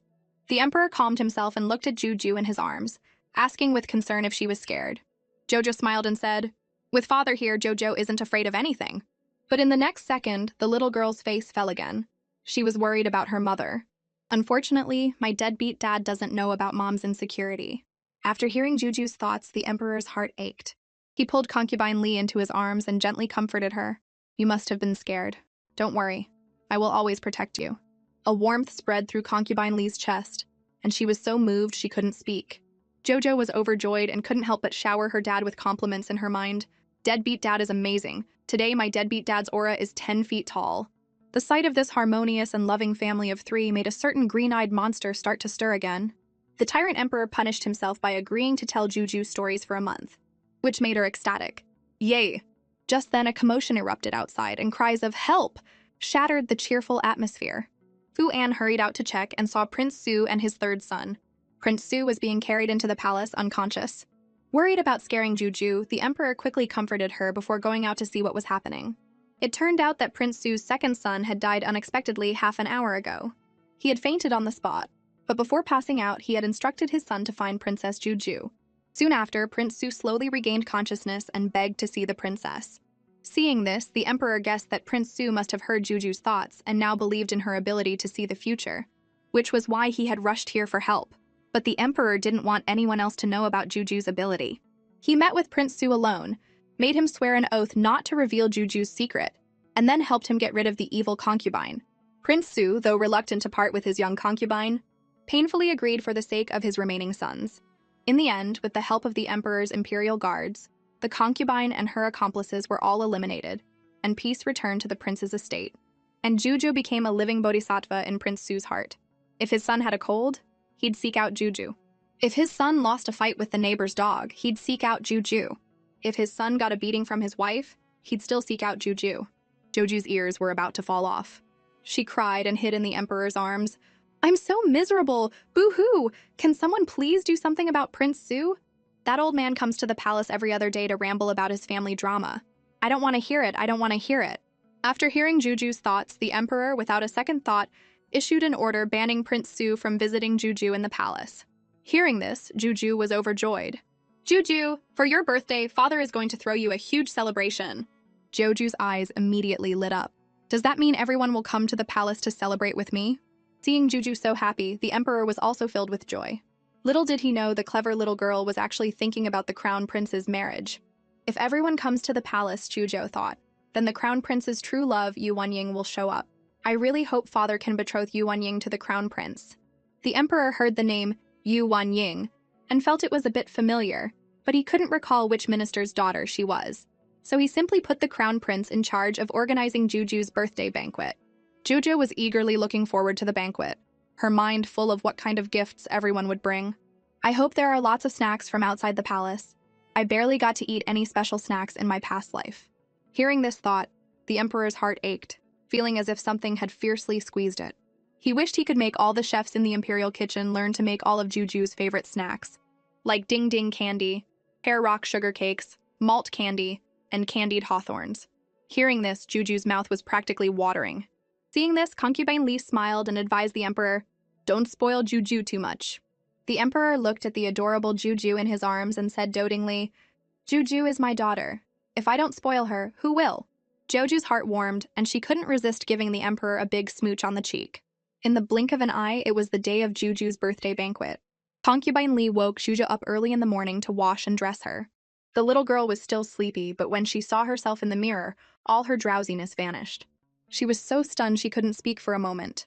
"Who is this little fairy? How can she be so pretty?" Juju, the little birthday girl, was feeling a bit narcissistic. She kept praising her own beauty in her mind. Even when making funny faces, she thought she looked incredibly good. Concubine Li was amused by Juju's smug thoughts and reminded her it was time to go to the banquet. "Mommy is also very pretty today, like a big fairy." Juju's eyes widened as she looked at her elegant and beautiful mother. The mother and daughter soon arrived at the Dellen Hall where the banquet was being held. It was still early before the banquet started, and Juju didn't want her beautiful mother to just wait there. "I have to hide her, so she can make a stunning entrance for everyone later." So Juju started acting cute, convincing Concubine Li to go to a side hall for some tea. Concubine Li happened to be thirsty, so she nodded in agreement. Before leaving, she reminded Juju not to run around. Juju puffed out her chest and said, "It's okay, I'm going to find my brothers." In a flash, Juju was zipping around Dellen Hall like a little rocket, actually looking for Yu Wanying. When she couldn't find her in the hall, she decided to go outside. Just as she stepped out of the main hall, she saw Feng Kaiwei bullying someone not far away. She had pushed a little girl about her own age to the ground and was kicking her viciously, all while spewing insults. Jojo immediately recognized the little girl on the ground as her little cousin, Nan Yuanxiang. "It!" Juju shouted, rushing over like a gust of wind. "This Feng Kaiwei has gone too far, bullying my cousin right under my nose." Jojo spread her arms to shield her cousin. "Yuanxiang, don't be afraid, I'm here to protect you." Feng Kaiwei was puzzled. "Why is this Juju meddling again?" Juju shouted at her, "How dare you bully this princess's little cousin?" Feng Kaiwei scoffed and mocked Yuanxiang for being a poor, unloved child, even suspecting Juju was making things up to save her. Jojo fiercely retorted, "I may be little, but I'm not stupid. I wouldn't mistake my own relative." She then warned Feng Kaiwei not to bully Yuanxiang again, or she would be sorry. But Feng Kaiwei didn't take her seriously at all. Jojo furiously demanded that Feng Kaiwei apologize to Yuanxiang.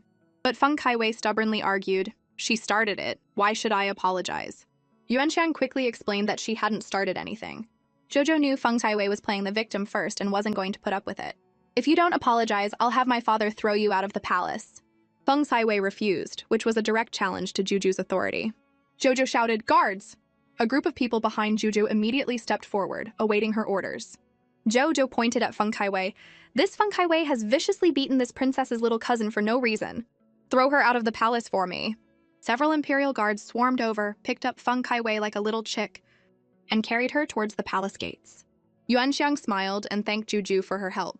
On the other side, the banquet was about to start. The Grand Empress Dowager had already arrived, but the little birthday girl was nowhere to be seen. The Tyrant Emperor immediately sent Fu An to find Concubine Li and Juju. Just then, Duke Duan and his wife burst into the hall crying, "Your Majesty, Your Highness, you must seek justice for me." The Grand Empress Dowager was confused. "What happened?" Duke Duan said aggressively. "I would like to ask Your Majesty and Your Highness, if someone forcibly throws my daughter, Feng Kaiwei, out of the palace, what crime is that?" Duke Duan twisted the truth, claiming that the 18th princess was unreasonable and had thrown his daughter, Feng Kaiwei, out of the palace simply because she didn't like her. Hearing this, the emperor's face darkened, and he asked the duke, "Are you sure she was thrown out just because of a dislike?" Many of the ministers in the hall who didn't know the whole story began to speak up for Duke Duan. This made the duke even more confident. "I implore the emperor to punish Juju severely." The emperor glanced sideways at the duke. "You're asking for punishment right off the bat? Have you even figured out what happened?" Compared to the Duke's one-sided story, he trusted his own child more. So he ordered someone to bring Juju to him. A moment later, a eunuch led Juju back. She was supporting a limping Nan Yuanxiang as they entered. The people around them looked on with sympathy. The person who hurt her is so cruel, her leg is practically broken. Duke Duan coughed guiltily and said, "Your Majesty, since the princess is here, please punish her severely." The emperor glared at the Duke and then turned to Juju. "Your uncle Duke says that you threw Feng Kaiwei out of the palace for no reason. Is that true?" Jojo looked at the Duke's annoying face and couldn't help but grumble in her mind. Who threw his daughter out on purpose? Feng Kaiwei brought it on herself. Jojo hid Yuanshang behind her, her eyes red with grievance, and said, "Father, look at my little cousin Yuanshang. I saw it with my own eyes. Feng Kaiwei and her maid beat my little cousin like this for no reason." A nearby imperial physician, unable to watch any longer, added, "Your Majesty, Miss Nan's injuries are not light. Her bones are hurt. If it weren't for the 18th princess's help, she might have been permanently crippled." Hearing this, the emperor flew into a rage. He immediately fined Duke Duan a year's salary and ordered him to go back home for house arrest. Jojo was very satisfied with this outcome and cheered in her mind, "Deadbeat dad is mighty." With the matter resolved, Juju's birthday banquet began. Many ministers and concubines gave Juju birthday gifts. Juju looked at the mountain of presents in front of her, her eyes wide. It wasn't until her deadbeat dad asked, "Juju, where's your mother?" that she snapped back to reality. "Oh my god, I forgot about mommy." Just then, concubine Li slowly walked out. She looked exceptionally elegant today. The tyrant emperor's eyes were glued to her. He quickly went up to her and said with a smile, "Concubine Li, the truth about your family's treason has been revealed. Your father and brother have been reinstated to their official positions. You'll be able to have a family reunion soon." Concubine Li was so excited she almost lost her composure and cried. The clever Juju reminded her mother, "Today is a happy day. You should smile."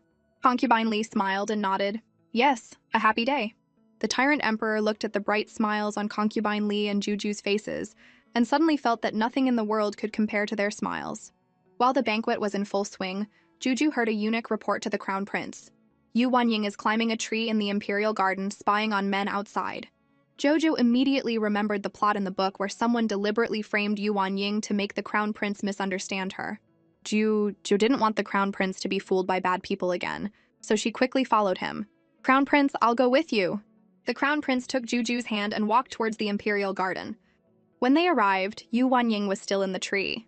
From below, it did look like she was climbing the tree to spy on men, but she was actually holding a bird in her hands, trying to put it back in its nest. "Your Highness, you're finally here."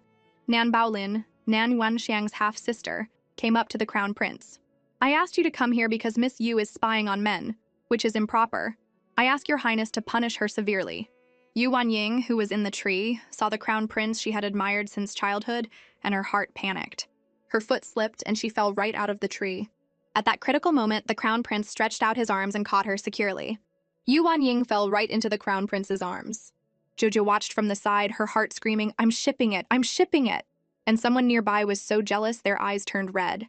She was full of gratitude for him, and seeing the man she had admired since childhood made her so excited she could barely speak. This gave the scheming girl a chance to slander her, accusing her of climbing a tree to spy on men, which was improper. Jojo, standing nearby, was so anxious she stomped her feet, thinking, "Crown Prince, don't be deceived by that evil person and misunderstand Miss Yu." Coincidentally, the Crown Prince also wanted to hear what Miss Yu had to say. But Yu Wanying stammered for a long time without getting a word out. Jojo knew in her heart that she was just shy in front of her crush. I hope the Crown Prince believes her. The Crown Prince heard Juju's thoughts and understood. Instead of thinking Yu Wanying was guilty, he found her cautious demeanor in front of him quite cute. The Crown Prince walked up to her and said softly, "Miss Yu, don't worry. As long as you explain what happened, I will believe you." Hearing this, Yu Wanying was overjoyed and finally explained in a small voice, "I saw an injured baby bird and wanted to help it back to its nest, so I climbed the tree." After hearing her explanation, the Crown Prince couldn't help but admire her and praised, "Miss Yu is truly kind-hearted." The scheming girl watching from the side was green with envy and jumped out to cause trouble again. "Everyone saw you spying. What proof do you have that what you're saying is true?" Jojo was fuming. "Why are you everywhere?" she thought. She spread her small arms and shielded her brother and sister-in-law. "I saw it. I saw Miss Yu holding an injured little bird." The scheming girl still wouldn't give up and even accused Juju of having bad eyesight.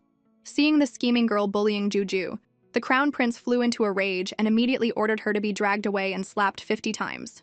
With that big trouble out of the way, Jujo could go back to happily shipping her new favorite couple. She tugged on the Crown Prince's sleeve and said sweetly, "Crown Prince, I really like Miss Yu. Can I stay with her for a little longer?" The Crown Prince smiled dotingly. "Of course." The Crown Prince turned and invited Yu Wanying to return to the banquet hall with them, and she gladly accepted. The Crown Prince picked up Juju and walked ahead, with Yu Wanying following quietly behind. Jojo admired Yu Wanying's stunning beauty up close and had a bold idea. "I really want to touch her face." As soon as the thought appeared, her little hand unconsciously reached out. Yu Wanying saw Juju's outstretched hand and thought she was asking for a birthday gift. So, she took off her favorite hairpin and handed it to Juju, saying, "There are many more gifts waiting for you in the hall." Shoo! Jo was stunned, her heart crying out, "The pretty big sister misunderstood me. If I explained that I wanted to touch her face, wouldn't that make me seem like a creep?" The Crown Prince heard Juju's conflicted thoughts and decided to step in. He leaned close to Yu Wanying's ear and whispered, "I want to touch your face." Hearing this, Yu Wanying's face flushed bright red, and her throat tightened with nervousness. "Crown Prince, you want to touch my face? But that's probably not appropriate, is it?" The Crown Prince was embarrassed by her response and immediately corrected himself. "It's Juju who wants to touch your face." Now, Yu Wanying was even more mortified. She didn't dare to look at the Crown Prince, bit her lip, and said, "I'm sorry. My father is still waiting inside." "I'll be going now!" With that, she ran off. Jojo watched Yu Wanying run away, completely bewildered. "Crown Prince, what did you say to scare her away?" The Crown Prince gave a guilty smile. "I said I wanted to touch her face, and she ran." Hearing this, Juju's heart sank. The pretty big sister must hate me now. She ran away just because I wanted to touch her face. The more she thought about it, the more wronged she felt. Her little lips trembled, and she burst into tears with a loud "Wah!" Seeing this, the Crown Prince quickly tried to comfort her. "Juju, don't cry, nobody dislikes you, it's my fault." Just then, someone picked Jujo up. The Tyrant Emperor saw his precious daughter crying so hard, and his face immediately darkened. What exactly happened here? Without a second thought, ordered him to reflect on his actions. The Emperor held Juju and, along with concubine Li, tried to console her for a long time. But Juju's tears flowed like an open floodgate. At his wit's end, the Emperor gave her a big chicken leg. "You must be hungry after crying for so long. Eat up, then you can cry some more." Juju was momentarily stunned. What a novel way to comfort someone. But seeing how much her deadbeat dad cared, she picked up the chicken leg and started gnawing on it, and her tears finally stopped. The Emperor looked at Juju dotingly and asked softly, "Did the Crown Prince bully you?" Jojo shook her head like a rattle drum, indicating it had nothing to do with him. She couldn't very well say that she was upset because she wanted to touch a pretty big sister's face and got rejected. That would be too embarrassing. Thinking of this, Jujo quickly got up, dodged her deadbeat dad's questioning, and marched off to find Yu Wanying, with only one thought in her mind. I must get on her good side. She didn't care if her dad could sleep soundly at night or not. In no time, Jojo spotted Yu Wanying, and was about to run over when she suddenly bumped into a wall of muscle. Looking up, she saw the first prince, who had been away at war for years. The first prince looked at Juju with a blank expression. "So you're the little 18 who dresses as a girl?" Jojo quickly and respectfully bowed and greeted him, but in her heart she was thinking, the first prince is so tragic. In 10 years, when the Western Chu Kingdom falls, his head gets chopped off on the battlefield. When the first prince heard Juju's words, his face instantly darkened, and he roared, "You're talking nonsense!" Jojo looked wronged and mumbled, "I didn't say anything, I just bowed." The people around them were also confused, not knowing why the first prince was so angry. Seeing that things were getting awkward, the first prince could only turn and leave. Juju made a funny face at him, and she had intended to kindly remind him to be careful not to fall and knock out his front teeth. But the first prince was arrogant and thought Juju was spouting nonsense. "I've practiced martial arts for years, how could I fall so easily?" But who would have thought that in the next second, he would step on his long robe and fall flat on his face. To make matters worse, the Tyrant Emperor heard the commotion and came over. "What's all this noise?" The first prince scrambled to his feet, his front teeth knocked out, and slurred, "Father!" He was filled with regret. If only I had listened to Juju. He was afraid that his father would now look down on him. Juju, watching the first prince, felt a little sorry for him. After all, he had made great contributions in battle, and she couldn't let her deadbeat dad have a bad impression of him. So, Juju rushed to her dad and pleaded for the first prince. "Father, brother has been at war for years and isn't used to wearing long robes. It's not his fault he fell because they don't fit." After hearing Juju's words, the emperor immediately issued an order. From now on, at palace banquets, military officials are not required to wear long robes. He then told the first prince to go and get treated.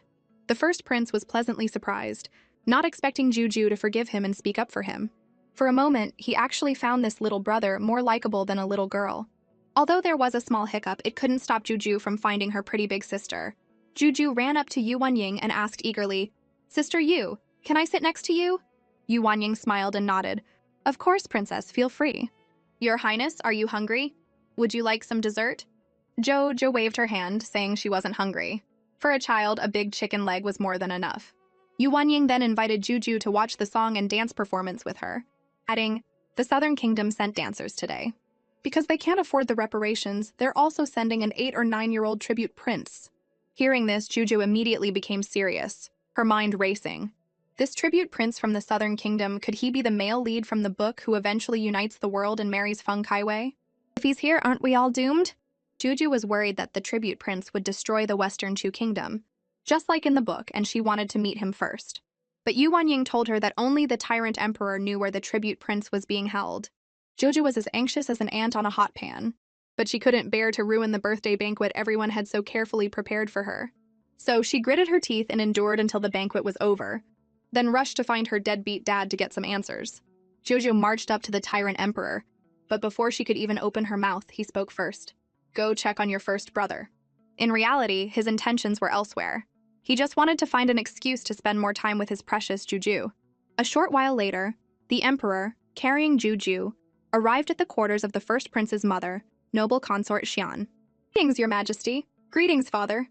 As soon as the words were spoken, Juju wriggled out of the emperor's arms and ran to the first prince to check on him. The emperor's vat of 82-year-old vinegar immediately tipped over. "Why is my Juju only thinking about that stinky boy?" he grumbled to himself. As for the first prince, his face flushed bright red, and he didn't dare to look Juju in the eye. He was still incredibly embarrassed about his previous attitude. Noble consort Jian, watching from the side, smiled and stepped in to smooth things over. "Thank you for your concern, princess. The bleeding has stopped.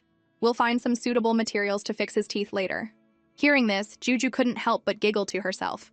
Big Brother is such a magnificent general, but because of a few missing teeth, he's acting as shy as a little princess.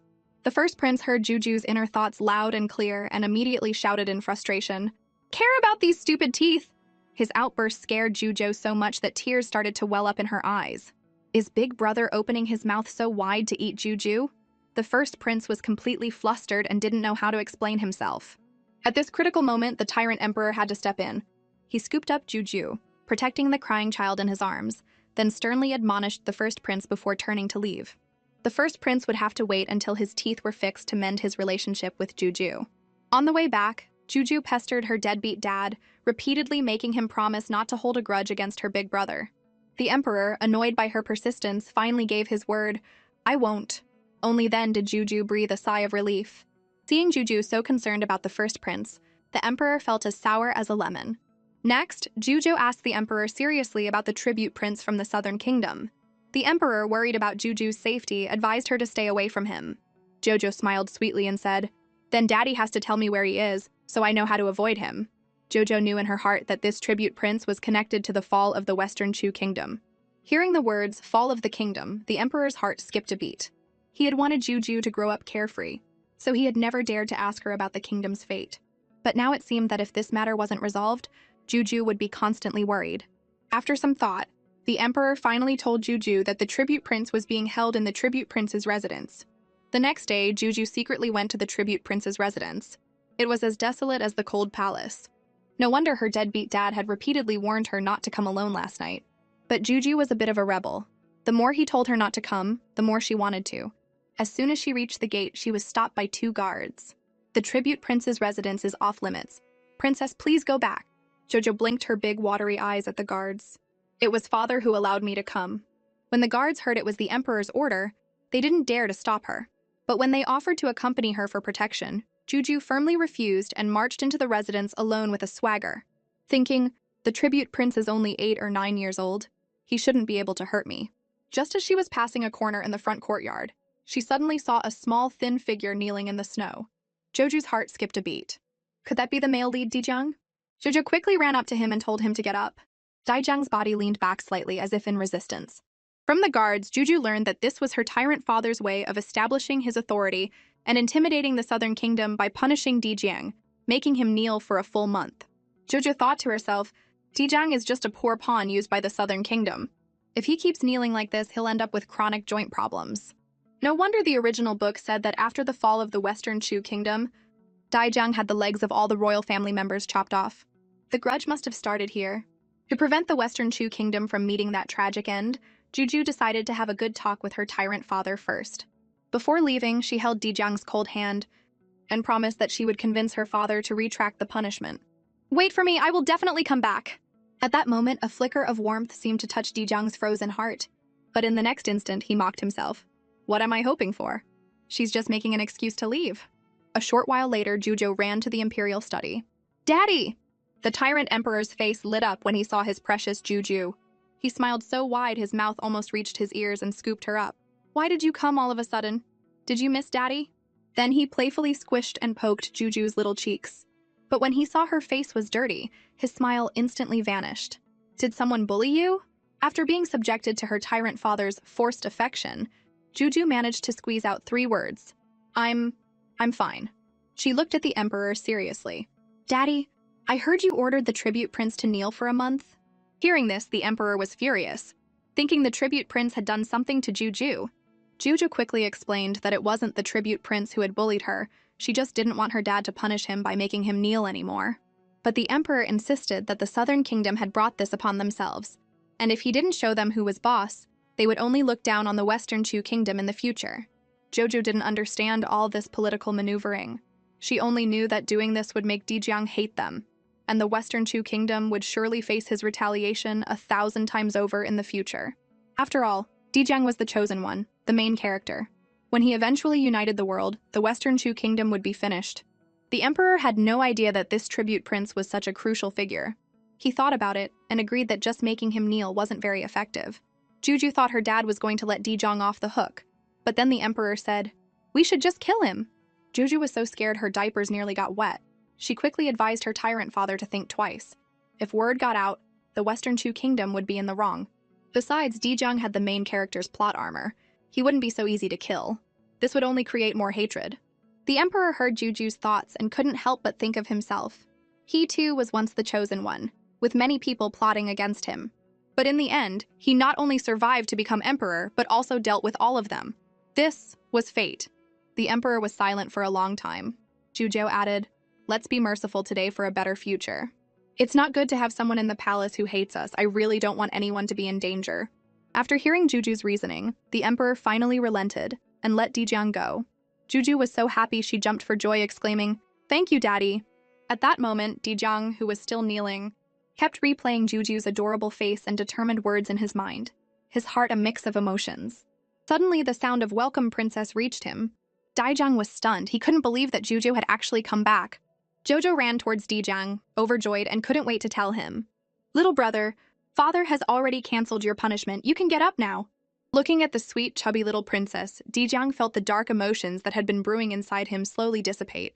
But he couldn't help but wonder, can I really trust her? Seeing Dijiang still on the ground, Jujo quickly called for an imperial physician to check his legs, worried about any long-term effects. The physician hurried over, but as he was about to touch him, Dijiang flinched like a startled rabbit, refusing to be touched. Juju quickly leaned in and coaxed him softly. "Little brother, don't be afraid. The physician will make you better." Dijiang finally cooperated with the physician's examination. Luckily, the injuries were only superficial and would heal after a few days of applying ointment. Hearing this, Jujo was so happy she could have jumped for joy. "That's great! That's great!" A weight was lifted from her heart. Thank goodness his legs are fine. Everyone's legs are safe now. Next, Juju, acting like a little adult, took Dijiang's hand and led him inside, saying, "Come on, I brought lots of delicious food." The table inside was filled with delicacies. Jojo looked at Dijiang's thin frame and her heart ached. She had specially ordered all this from the imperial kitchen to help him get his strength back. Dijiang looked at the feast on the table and felt a warmth spread through him. But then he remembered the tyrant emperor's previous threats, and he immediately sobered up. How could that old fox let me off just because of this little girl? He's probably up to something. Is he trying to use this little girl to get rid of me? Dijiang's mind was racing with suspicion. He even suspected the food was poisoned.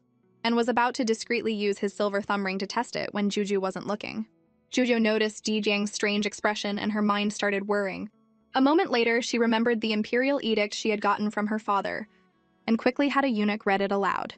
The eunuch announced in a high-pitched voice, "The tribute prince from the southern kingdom is hereby exempt from kneeling in reflection. His food and lodging shall be of the same standard as the imperial harem, and he shall not be neglected." Dijang couldn't believe his ears. Is this real? I don't have to kneel anymore, and I can eat properly from now on? It all felt like a dream. A beautiful dream woven just for him by this little girl. "Little brother, hurry up and eat," Juju said, grabbing a big chicken leg and stuffing it in her mouth. She ate until her face was greasy, mumbling, "The imperial kitchen's cooking is so good."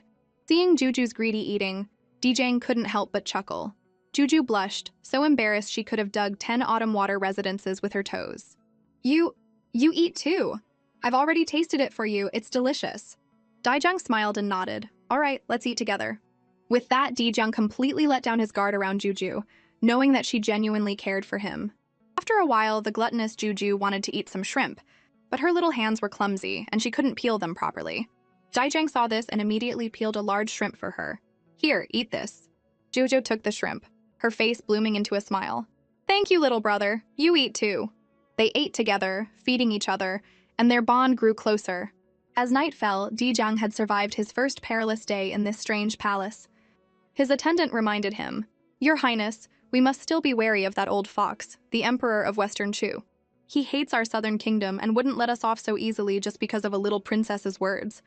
I'm afraid the little princess being nice to you is part of a scheme." Dijang cut his attendant off. He saw things clearly. The adults of Western Chu might have ill intentions, but the little princess didn't. Dijang wouldn't allow anyone to speak ill of the little princess. She was the first person in this world to ever care about him. For years, Dijang had endured bullying, scorn, and exploitation. His heart was scarred, and he had lost all hope. But now, for the first time, he felt a spark of anticipation. He looked forward to seeing the little princess again. This morning, Juju had just woken up, rubbing her sleepy eyes, when she saw 3 enlarged faces staring straight at her. She let out a little "awoo" in fright. Her brothers were cute, but this was a bit much for anyone to handle first thing in the morning. The crown prince quickly apologized and sentenced himself to copying scriptures as punishment. Juju's heart softened and she forgave her brothers.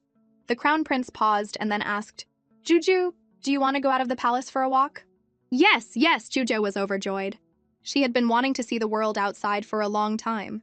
But she was also curious why the crown prince specifically wanted to take her out. Just then, her 10th and 11th brothers started whispering to each other. The crown prince wants to propose to Yuan Ying, but he's afraid General Yu's temper will get in the way. He's hoping that bringing little Juju along might help.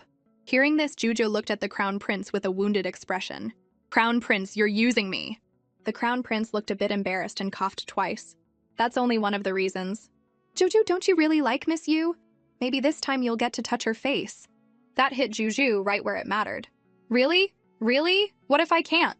The crown prince puffed out his chest and promised that if she couldn't, he would let her ride him like a horse. The temptation of riding a horse was too great, and Juju agreed without a second thought. In her mind, she couldn't lose either way.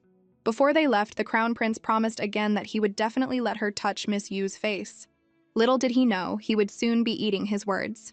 The group stood in front of the Yu residence, staring at the tightly shut Vermilion Gate, their faces filled with shock.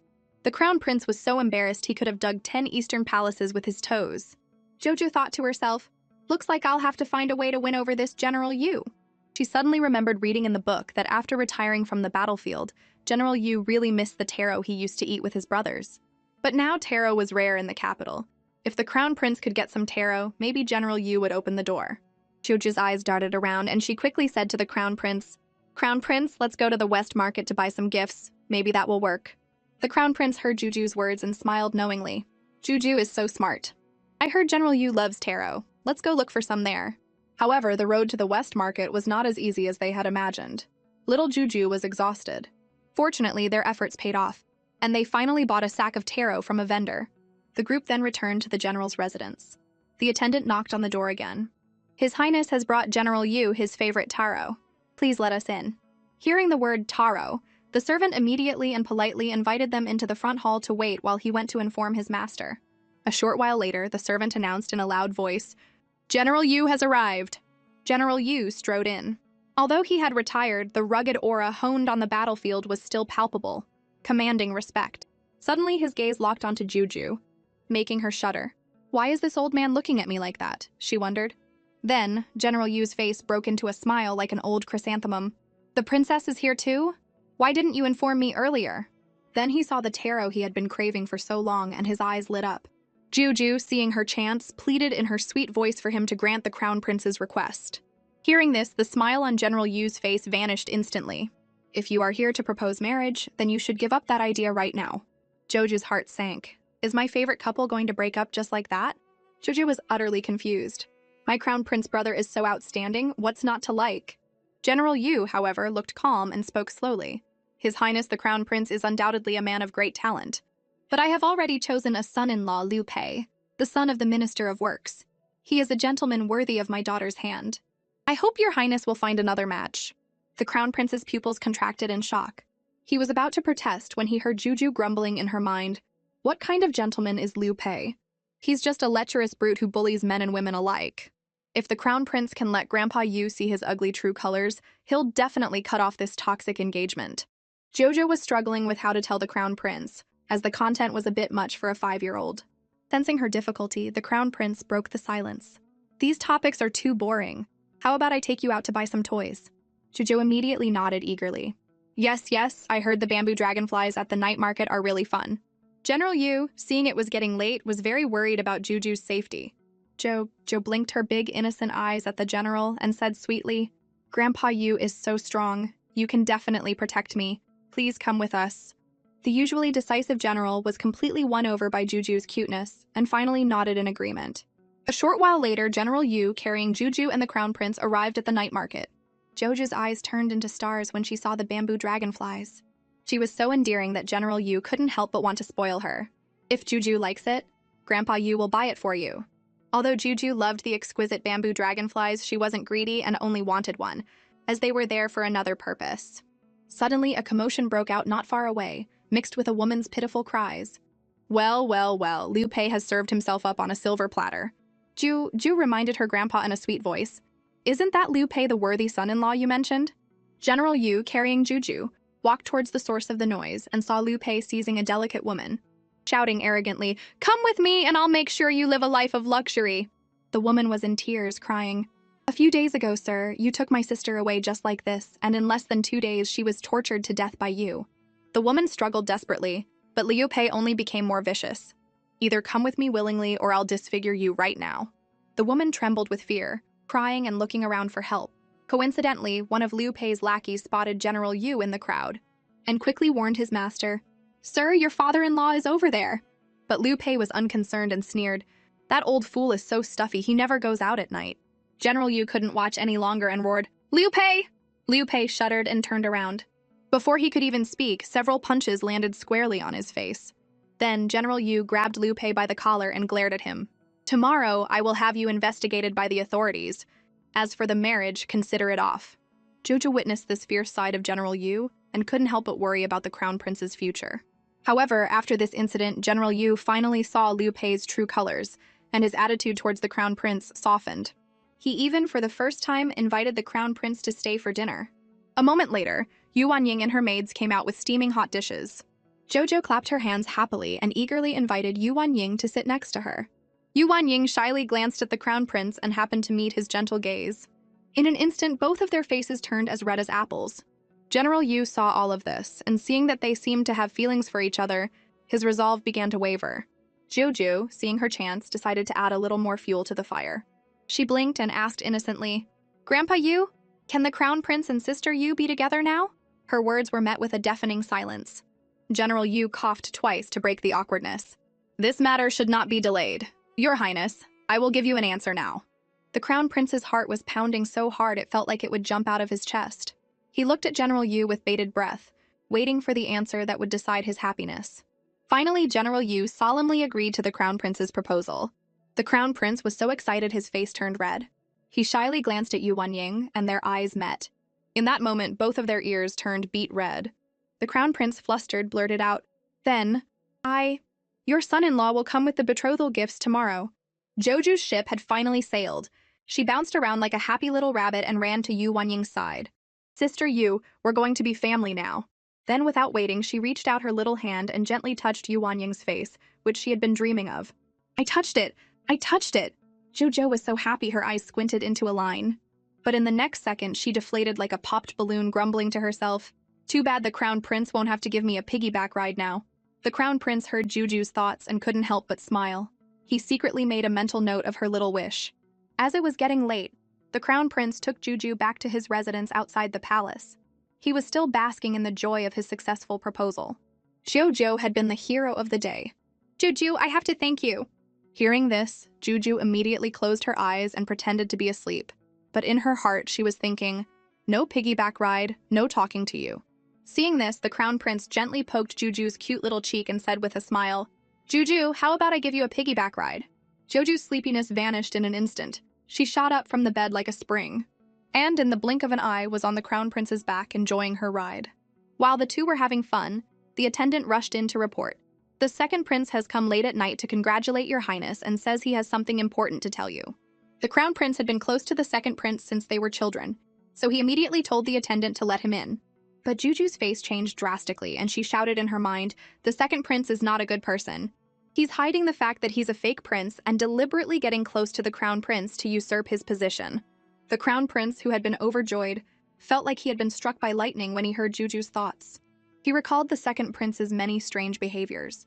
No wonder he didn't resemble any of the other princes and had been disliked by his own mother since childhood, only being close to him. All these years he had treated him as a true brother, but he had been plotting against him all along. Juju looked at the Crown Prince with concern, debating whether to reveal the second prince's entire scheme. The Crown Prince was moved to see such a little girl racking her brain for him. He proactively told the attendant, "I'm a bit tired today. We can talk about it another time." After a pause, he added sternly, "If he comes again in the future, just find any excuse to send him away. I don't want to see him." Joju was impressed by the Crown Prince's decisiveness and cheered in her mind, "The Crown Prince is so amazing." The Crown Prince heard Juju's exaggerated praise and smiled. "Juju, it's too late today. How about I give you another piggyback ride another day?" "Okay." Juju nodded obediently. Soon she fell into a sweet sleep with the Crown Prince by her side, still thinking, "I will definitely help the Crown Prince avoid his tragic fate." Watching the sleeping Juju, the Crown Prince's heart was filled with warmth and comfort. He silently vowed to protect her at all costs. The next day, Juju slept in until the sun was high in the sky. When she woke up, she found that the Crown Prince had already gone to the Yu family to present the betrothal gifts. She wasn't angry at all. Instead, she had a bold idea. "I'm going to explore the streets." Nanny Gai, concerned for the princess's safety, refused to let her go. But Juju wouldn't give up. She blinked her big, watery eyes and pleaded with Nanny Gui. "Nanny Gai, you'll be with me and we can have a few guards follow us secretly. It'll be fine, right?" Looking at the adorable Juju, Nanny Gui couldn't bring herself to refuse and reluctantly agreed. And so Juju and Nanny Gui slipped out quietly. Little did she know, the moment she stepped out of the residence, a pair of eyes was watching her closely from the shadows. As she happily navigated the bustling crowd, a paw suddenly reached out for her. Jojo was so scared her soul nearly left her body. It was her first brother smiling broadly. He had been secretly following her, waiting for a chance to get on her good side and make her like him. However, his plan backfired spectacularly. Juju looked at him without a hint of joy, her mind racing. Why is he holding me like a puppy? Is he still mad at me for what happened before? The first prince's high hopes were instantly shattered. Seeing Juju's wary look, he became flustered and quickly explained, "I was just so happy to see you. I didn't mean to scare you. As an apology, I'll take you to eat the best buns in the entire capital." At the mention of food, Juju's interest was piqued, but she was still on guard. The first prince mentally kicked himself, regretting not being nicer to her at the birthday banquet. Soon, they arrived at the most famous bun shop in the capital. The first prince declared generously, "Order whatever you want, Juju. It's on me." Juju looked at the dazzling array of buns on the menu and was hit with a case of choice paralysis. The first prince saw this as a golden opportunity to win her over and enthusiastically recommended his favorite meat buns. Hearing this, Juju couldn't help but roast him in her mind. Are the meat buns in the palace not good enough? The first prince heard her thoughts, and cringing so hard he could have dug a hole to another dimension. He quickly changed his tune. "You've never had wild mushroom buns before. How about you try those this time?" Seeing the first prince's eager expression, Juju smiled and nodded. The first prince was overjoyed that she had agreed, and he wanted to give her a big surprise. so he quickly went to place their order. Unfortunately, the surprise turned into a shock. 20 cages of steaming hot buns were piled up in front of them like a small mountain. Joju's eyes widened. "Big brother, are you sure you're not trying to fatten up a pig?" The passers-by all cast strange glances their way. Youth is amazing, he can eat so much in one sitting. Jojo was worried they wouldn't be able to finish all the buns, but the first prince confidently stated that this was just a normal meal for him. The passers-by were stunned, shocked that someone so young could have such a massive appetite. Jojo was so embarrassed she could have dug 10 imperial palaces with her toes. She jumped up and ran. "I'm not eating anymore. I'm going to go look around." She didn't forget to turn back and tell the first prince to finish all the buns and not to waste any. Having escaped her clueless big brother, Juju wandered the streets alone. Suddenly, her attention was caught by a jewelry stall. Since she was out of the palace, she wanted to pick a gift for her mother. As she was carefully choosing, an arrogant voice came from behind her. "Hey, shorty! My sister wants that gold inlaid jade pendant around your neck. Hand it over." Hearing this, Juju immediately clutched the pendant and turned around warily. "Who are you? This is mine. Why should I give it to you?" This was a gift her mother had commissioned for her with her own dowry when they were in the cold palace. It meant the world to her, and she would never let anyone take it. The young punk in green, seeing that Juju wouldn't give up the pendant, immediately tried to intimidate her. "I'm Jiang Cheng, the cousin of Liu Pei, the son of the Minister of Works. If you know what's good for you, hand it over, or you'll be sorry." Juju wasn't scared. She sneered. "Liu Pei has already been thrown in jail. He can't even save himself. And since you're robbing people in broad daylight, you can go join him in jail." Jiang Cheng flew into a rage. "You little brat, you're asking for it!" Just as he was about to lunge at Juju, a large bun flew through the air and hit him squarely in the face with a thwack. The first prince had arrived just in time. He shielded Juju and roared, "I'd like to see you try. You take one more step and you'll regret it." Juju felt an overwhelming sense of security.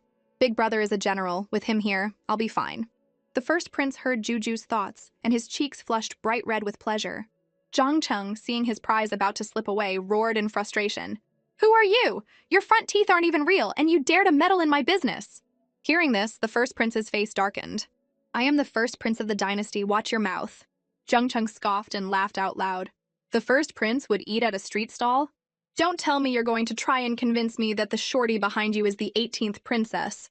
With that, he waved his hand and arrogantly ordered his lackeys to snatch the gold inlaid jade pendant from Juju's neck. The first prince frowned. "You want to fight? I'm happy to oblige." To avoid accidentally hurting Juju, he quickly told her to move to a safe spot. His opponents charged forward aggressively, but in less than a second, they were all on the ground. After years of leading armies, these small-time thugs were no match for him. In the blink of an eye, he had them pinned to the ground. Jojo cheered excitedly. "First brother is so cool. So cool. So cool." Hearing Juju's praise, the first prince's heart swelled with pride, and his fists flew with even more force. One punch per person, he easily took care of Jiang Cheng's lackeys, and once again won Juju's affection. Big brother is so amazing. He hits wherever I want him to hit. It's so satisfying. Jiang Cheng, seeing that he had picked a fight with the wrong person, knew he was in trouble, but he still tried to act tough. "You just wait. My dad is Jiang Qingshan, a high-ranking official in the palace. You're finished." Jojo stuck out her tongue, unafraid. "Go ahead, we're not scared." "Is there anyone in this world with a higher rank than our dad?" At this moment, an old woman kindly advised the two to run away. Jojo was not happy. "They're the ones who did something wrong. Why should we run?" The old woman quickly explained. "The Jiang family has been bullying people for years, doing all sorts of terrible things. If you don't leave now, you might not make it out alive." The first prince was shocked to hear this, not realizing the Jiang family was so lawless. Jojo was so angry she was trembling. "Big brother, they're so evil. We have to make them pay." The first prince promised Juju that he would not let such villains get away with it. Soon, Jiang Cheng returned with his corrupt official father in tow. "Dad, it was those two who bullied us." Jiang Qingshan looked arrogant. "Don't worry, Dad's here to back you up. I'll make them pay." Then Jiang Qingshan swaggered up behind the first prince and put a hand on his shoulder. "Kid, aren't you going to turn around and kowtow to me? If you beg for mercy now, I might let you live." The first prince sneered. "Is that so?" He then grabbed Jiang Qingshan's hand. "Jiang Qingshan, your son might not recognize me, but you're not blind, are you?" The moment Jiang Qingshan saw who was in front of him, he was so scared his diapers nearly got wet. First prince." His legs went weak and he dropped to his knees, begging for mercy and terror. But Jiang Cheng, completely oblivious, was still questioning the first prince's identity. Jiang Qingshan slapped his son so hard he fell to the ground. "You worthless son! Get on your knees now. You've really gotten your father into deep trouble this time. Zhang Cheng, feeling wronged, started arguing heatedly with his father right there. The first prince frowned and immediately ordered the father and son to be taken to the government office. After dealing with the matter, he turned around, the coldness in his eyes instantly replaced with concern and gentleness. Juju, were you scared? Juju smiled sweetly and shook her head. I'm fine, thank you, big brother. Suddenly, Juju remembered that in the original book, the prefect was a corrupt official who would release criminals for a bribe, letting them continue to harm the common people. The first prince heard Juju's thoughts and his eyes widened in shock, never imagining the prefect could be so lawless. So without hesitation, he picked up Juju and decided to go to the government office to personally supervise the case. Juju secretly praised him, this big brother is so thorough. As they turned to leave for the government office, they didn't notice an old, white-haired man in a corner of the street, watching them leave with tears in his eyes. A man next to him quickly comforted him. Father, we've just returned to the capital. Now is not the time. The old man nodded slightly and sighed. You're right. We've already waited for 3 years, a little longer won't make a difference. In the blink of an eye, the first prince and Juju arrived at the government office. As soon as they entered, they stumbled upon the prefect's wicked scheme. Just as Juju had thought, the prefect, in order to get rich, was planning to cover for the Jiang family. The deputy prefect, unable to stand by and watch, was arguing with him. Seeing this, Juju couldn't help but sigh. Although this deputy prefect is a rare good official, his rank is too low and he has no power to stop him. Seeing this, the first prince was furious and roared, Prefect, your scheming is so loud even I can hear it. The prefect shuddered with fear, quickly turned around with a fake smile and tried to explain, This is all a misunderstanding. The first prince didn't give him a chance. He walked up and kicked him to the ground, saying coldly, I'm a military man, I don't understand explanations. He then decisively ordered the prefect to be thrown in jail and announced that the deputy prefect would temporarily take his place. Juju was overjoyed to see the first prince's decisive action. Thinking that her father would surely promote the deputy prefect after hearing about this, she was so happy she almost jumped for joy. The deputy prefect also solemnly promised the first prince that he would handle the case impartially. As the prefect was being dragged away, he shouted defiantly, You little deputy official, you just wait! Jojo's heart skipped a beat. Oh no. In the original story, the prefect held a grudge and hired an assassin that very night. She quickly reminded the deputy prefect, When you go out in the next few days, no matter what, don't get out of your sedan chair. The deputy prefect looked confused and gave an awkward smile, nodding in perfunctory agreement. Juju knew from his expression that he hadn't taken her words to heart, but she didn't know how to explain. The first prince saw Juju's dilemma and gently patted her head, comforting her. Juju, don't worry. Then his tone changed. I'll have someone follow the deputy prefect for the next few days.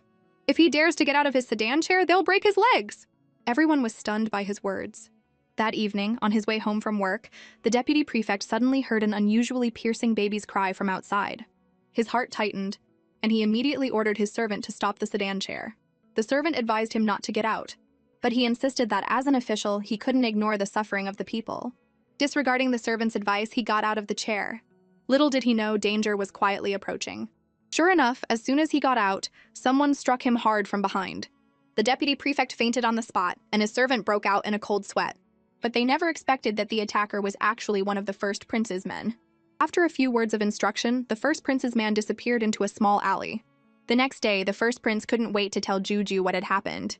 When he got to the crucial part, he deliberately left her hanging. Jojo was so anxious she stomped her feet and threatened, If you don't tell me, big brother, I'll tickle you. The first prince was terrified of being tickled and quickly surrendered. Don't, I'll tell you. Actually, there was no crying baby in the alley, just a professional voice actor. Under interrogation, he confessed everything. It was all Prefect Zheng's scheme. Hearing this, Juju clenched her little fists, wishing she could punch that cunning villain. The first prince smiled dotingly. Don't worry, Juju. Father has already dismissed him from his post and sentenced him. Jojo then asked, Have the Jiang and Liu families been punished? Of course. Liu Pei was sentenced to death, Jiang Qingshan was exiled, and their children were sent to the palace as servants. Juju felt incredibly satisfied. With the matter settled, she prepared to return to the palace. The first prince was reluctant to let her go and insisted she stay another night. When Juju refused, he played his trump card, I'll give you a piggyback ride. Juju's eyes immediately lit up. Big brother is taller and stronger than the crown prince, this will be fun. But she quickly came to her senses, remembering that clearing her mother and brother's names was urgent, and she had to return to the palace to prepare. After hearing Juju's thoughts, The first prince understood the gravity of the situation and didn't delay any longer, personally escorting her back to the palace. In the blink of an eye, Juju was back at the Autumn Water residence, where the Tyrant Emperor happened to be. The moment the Emperor saw Juju, his face lit up with joy, and he immediately scooped her up for kisses and hugs. But when he heard Juju praising her two brothers, his vat of 82-year-old vinegar tipped over again. Suddenly, Juju remembered the important matter. I heard that your sworn sister, Princess Wen, is returning to the capital today. As soon as she said this, the faces of the Emperor and concubine Li changed, and they looked troubled. Jojo realized this was a taboo topic, but she would not give up the chance to clear her 13th brother's name. At a banquet years ago, Prince Dun had died after eating poisoned food, and her father had ordered a strict investigation. As a result, Princess Wen, who had been bribed by the real culprit, framed the unfavored 13th prince, leading to his wrongful imprisonment and her mother's implication. Princess Wen had then fled. Now that Princess Wen was back, Juju was determined to find out the truth and clear her brother and mother's names, even if it meant being disliked by her father. She secretly resolved to convince her father to reopen the case. After a long internal monologue from Juju, the Tyrant Emperor realized there was more to the story of what happened years ago. He immediately decided to release the 13th prince first and then investigate thoroughly. Hearing this, concubine Li dropped to her knees to thank him. The Emperor, heartbroken, helped her up and asked about the details before the incident. But concubine Li couldn't remember anything. This left the Emperor at a loss, not knowing where to start the investigation. Jojo thought to herself, it seems the only way to get to the bottom of this is to start with Princess Wen. Back then, Princess Wen received money and a life-saving pill for her mother from the real culprit. So she's been blackmailed all these years. There must be letters between them. If we can find those letters, we might uncover the truth. The Emperor heard Juju's thoughts and immediately ordered a thorough investigation of all of Princess Wen's correspondence from 2 months before the incident until now. Jojo looked at her tyrant father with wide eyes, praising him in her mind for being so smart today. The Emperor felt a little strange. Why only smart today? But then he thought, I really am not as clever as Juju. Juju noticed his strange expression and asked, Daddy, why are you looking at Juju like that? The Emperor took the opportunity to kiss Juju. Because Juju is cute, father can't get enough of looking at you. Jojo looked disgusted. When did Daddy get so cheesy? Concubine Li, watching the father and daughter, couldn't help but laugh. Seeing her mother happy, Jujo was also happy. Seeing concubine Li happy, the Emperor was also happy. Time was of the essence, so the Emperor didn't stay long. He got up to start the investigation and promised to give Juju and her mother a satisfactory answer. After the Emperor left, Juju remembered she had bought a gift for her mother outside the palace. But when she felt for her pouch, it was gone. She told her mother to wait at the Autumn Water residence while she searched for it in the palace. Juju searched the palace high and low but couldn't find her pouch anywhere. Just then, she saw the deputy head of the Imperial Hospital holding her pouch. She ran over, and the deputy head, surprised, bowed and said, Greetings, 18th Princess. Jojo said directly, Skip the formalities, please give me back my pouch. The deputy head quickly apologized. Princess, please forgive me, I opened the pouch to find the owner. He paused and then continued, Inside is a long-lost prescription that can cure 100 poisons. Could the princess lend it to me for research? Jojo refused outright. No, this is Juju's treasure, it can't be shared. The head of the orphanage specifically told me that if bad people get it, they'll use it to make poison and make a fortune. The deputy head didn't insist. Jujo took back her pouch and went to find her mother. Little did she know their conversation had been overheard. On the other side, Princess Wen asked her maid, How is the investigation into the prescription going? I came back this time to get medicine for my mother, and time is running out. The maid informed her that the 18th princess had a detoxifying prescription. Princess Wen was stunned. The 18th princess? I heard she's the Emperor's new favorite. A wicked smile appeared on her lips. If I could send her brother to prison back then, dealing with her won't be hard. Let me know when the 18th princess is alone. I have my ways of getting the prescription. The Tyrant Emperor had given a dog named Big Yellow to concubine Li, hoping to please her. But Jojo ended up being even happier. When she saw Big Yellow, Juju's eyes sparkled. Big Yellow liked Juju too, wagging his tail enthusiastically. It turned out that Juju had wanted a dog in her past life, but could never afford one. When the Emperor found out, he first regretted not getting her one sooner. But then he felt a little jealous that Juju was paying more attention to the dog than to him. But seeing his daughter so happy, he decided to put his jealousy aside for now. One day, Juju was happily playing with Big Yellow in the Imperial Garden. Princess Wen saw Juju alone and was secretly pleased. A malicious smile flickered across her face as she tiptoed over. Princess! Jojo turned around abruptly and saw a woman with a fake smile. I am the grand consort of the Mengdan tribe. It's a pleasure to meet you. Then she took out a wooden box. This is the rarest cowhide candy from the Mengdan tribe. I hope the princess will accept it. She held the box out to Juju. Joju's heart skipped a beat. From her words, she recognized her as Princess Wen, the one who had framed her mother and brother. She's up to no good. She refused without hesitation. Princess Wen's smile froze, and she cursed under her breath. Ungrateful brat. But she didn't give up and continued to persuade her. Why don't you try it first, princess? This candy is sweet and chewy. You can't get it in the capital. Seeing Juju unmoved, Princess Wen flew into a rage and grabbed Juju's wrist. Jojo felt a wave of nausea and forcefully shook off her hand. I said, I'm not eating it. Seeing this, Princess Wen guessed that Juju knew what had happened in the past and held a grudge against her. She dropped the act and reached for the pouch on Juju's waist. Jojo quickly stepped back and shouted at the top of her lungs, "Robbery! Someone help!" At the critical moment, Big Yellow rushed over and shielded Juju, barking fiercely at Princess Wen. Princess Wen was so scared she turned pale. She forgot all about her image and ran away in a panic, with Big Yellow hot on her heels. Princess Wen ran from the Imperial Garden all the way to the Imperial Study, where she happened to run into the Emperor and the Grand Empress Dowager. She quickly hid behind them and shouted. The Emperor, worried that Big Yellow might startle the Grand Empress Dowager, ordered him to stop. Big Yellow obediently lay down on the ground.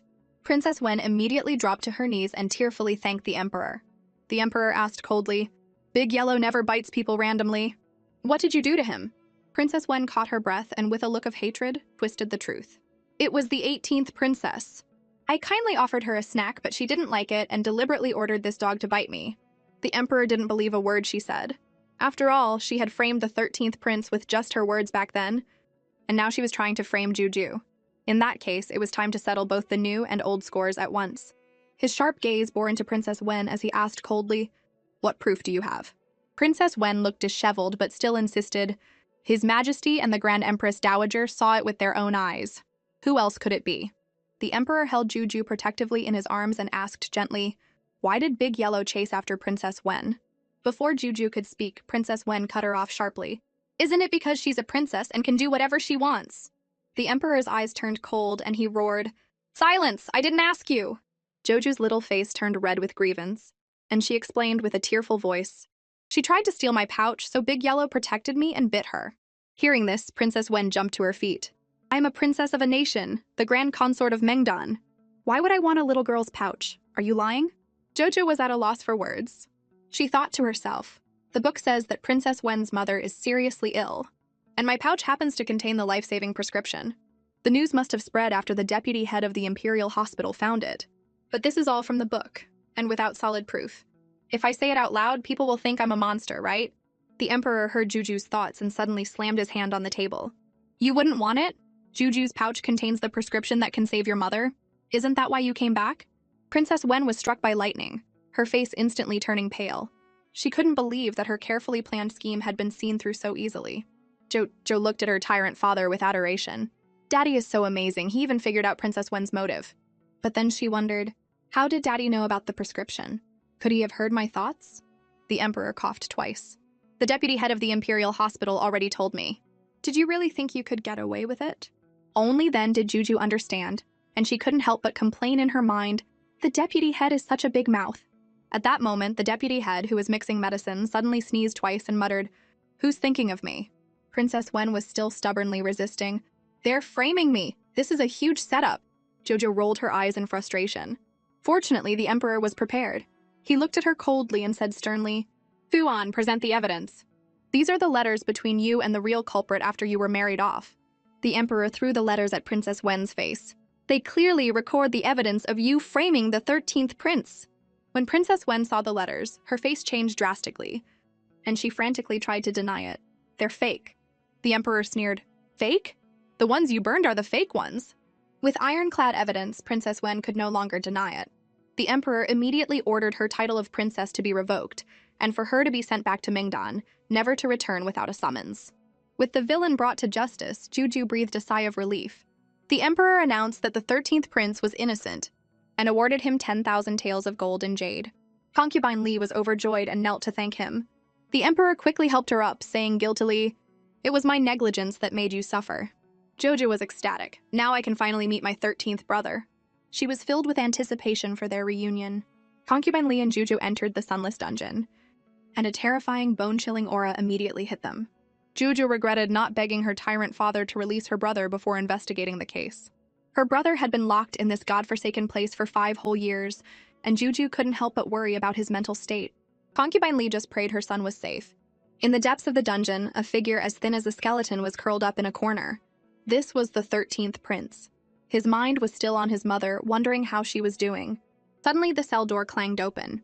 The moment Concubine Li saw the 13th prince, tears streamed down her face like a broken dam. The 13th prince was completely bewildered, having no idea why his mother had suddenly appeared and was crying so heartbrokenly. Before he could react, 2 guards came over and tried to help him up. This sent the 13th prince into a panic. Is father going to have my head? The more he thought about it, the more terrified he became. He instinctively broke free, shouting, "No, I don't want to die!" In his panic, the 13th prince caught sight of Juju standing next to Concubine Li. An idea struck him. While no one was looking, he lunged forward, grabbed Juju, and held her hostage, yelling, "Let me out, or else don't blame me for what happens next." This move left Juju completely baffled. "You're my actual brother, how can you use me as a hostage?" Miraculously, the 13th prince heard her inner thoughts and jerked his hand away from her neck. "I'm sorry, this is all my fault." His bizarre behavior convinced Juju that he had been locked up for too long and had lost his mind. Concubine Li was also worried sick, afraid the emperor would be disgusted if he saw her son in this state and lock him up again. Left with no choice, Concubine Li ordered the guards to tie up the 13th prince and take him back to the Autumn Water residence, where she could secretly summon an imperial physician. Meanwhile, the tyrant emperor was on his way to the Autumn Water residence for a family reunion. Just as he set out, he saw a palace maid and a physician hurrying by. Upon asking, he learned they had been summoned by Concubine Li. The emperor grew anxious and quickened his pace. When he arrived, he boomed, "Where are Concubine Li and Juju? Who's sick?" He turned his head and saw Concubine Li and Juju carrying a figure wrapped up like a mummy. The tyrant emperor was dumbstruck. "Concubine Li, what is going on here?" Concubine Li stammered nervously, afraid that one wrong word would get her son locked up again. Seeing her parents like this, Juju felt awful. She racked her brain for a way to clear up the misunderstanding and keep her father from being repulsed by her 13th brother. But her brother's condition was clearly a huge problem, and the tense atmosphere didn't help. It was the most chaotic situation she'd ever faced. How was she going to fix this? Between a crazed brother, a worried mother, and a hot-headed father, there wasn't a single normal person in the room. Jojo had to step up and urge her tyrant dad to take a look at her brother first. Judging by how anxious he was definitely worried. But the tyrant emperor just shot Concubine Li a dark look. "I rushed over because I thought you were sick. If the 13th prince was ill, couldn't you have just said so?" Concubine Li's face flushed, and she couldn't find the words. Jojo stepped in to smooth things over. "Mother didn't say anything because she was afraid of scaring you, Daddy." The emperor didn't understand. Jo quickly explained that her mother was afraid her brother would lash out at him in his agitated state.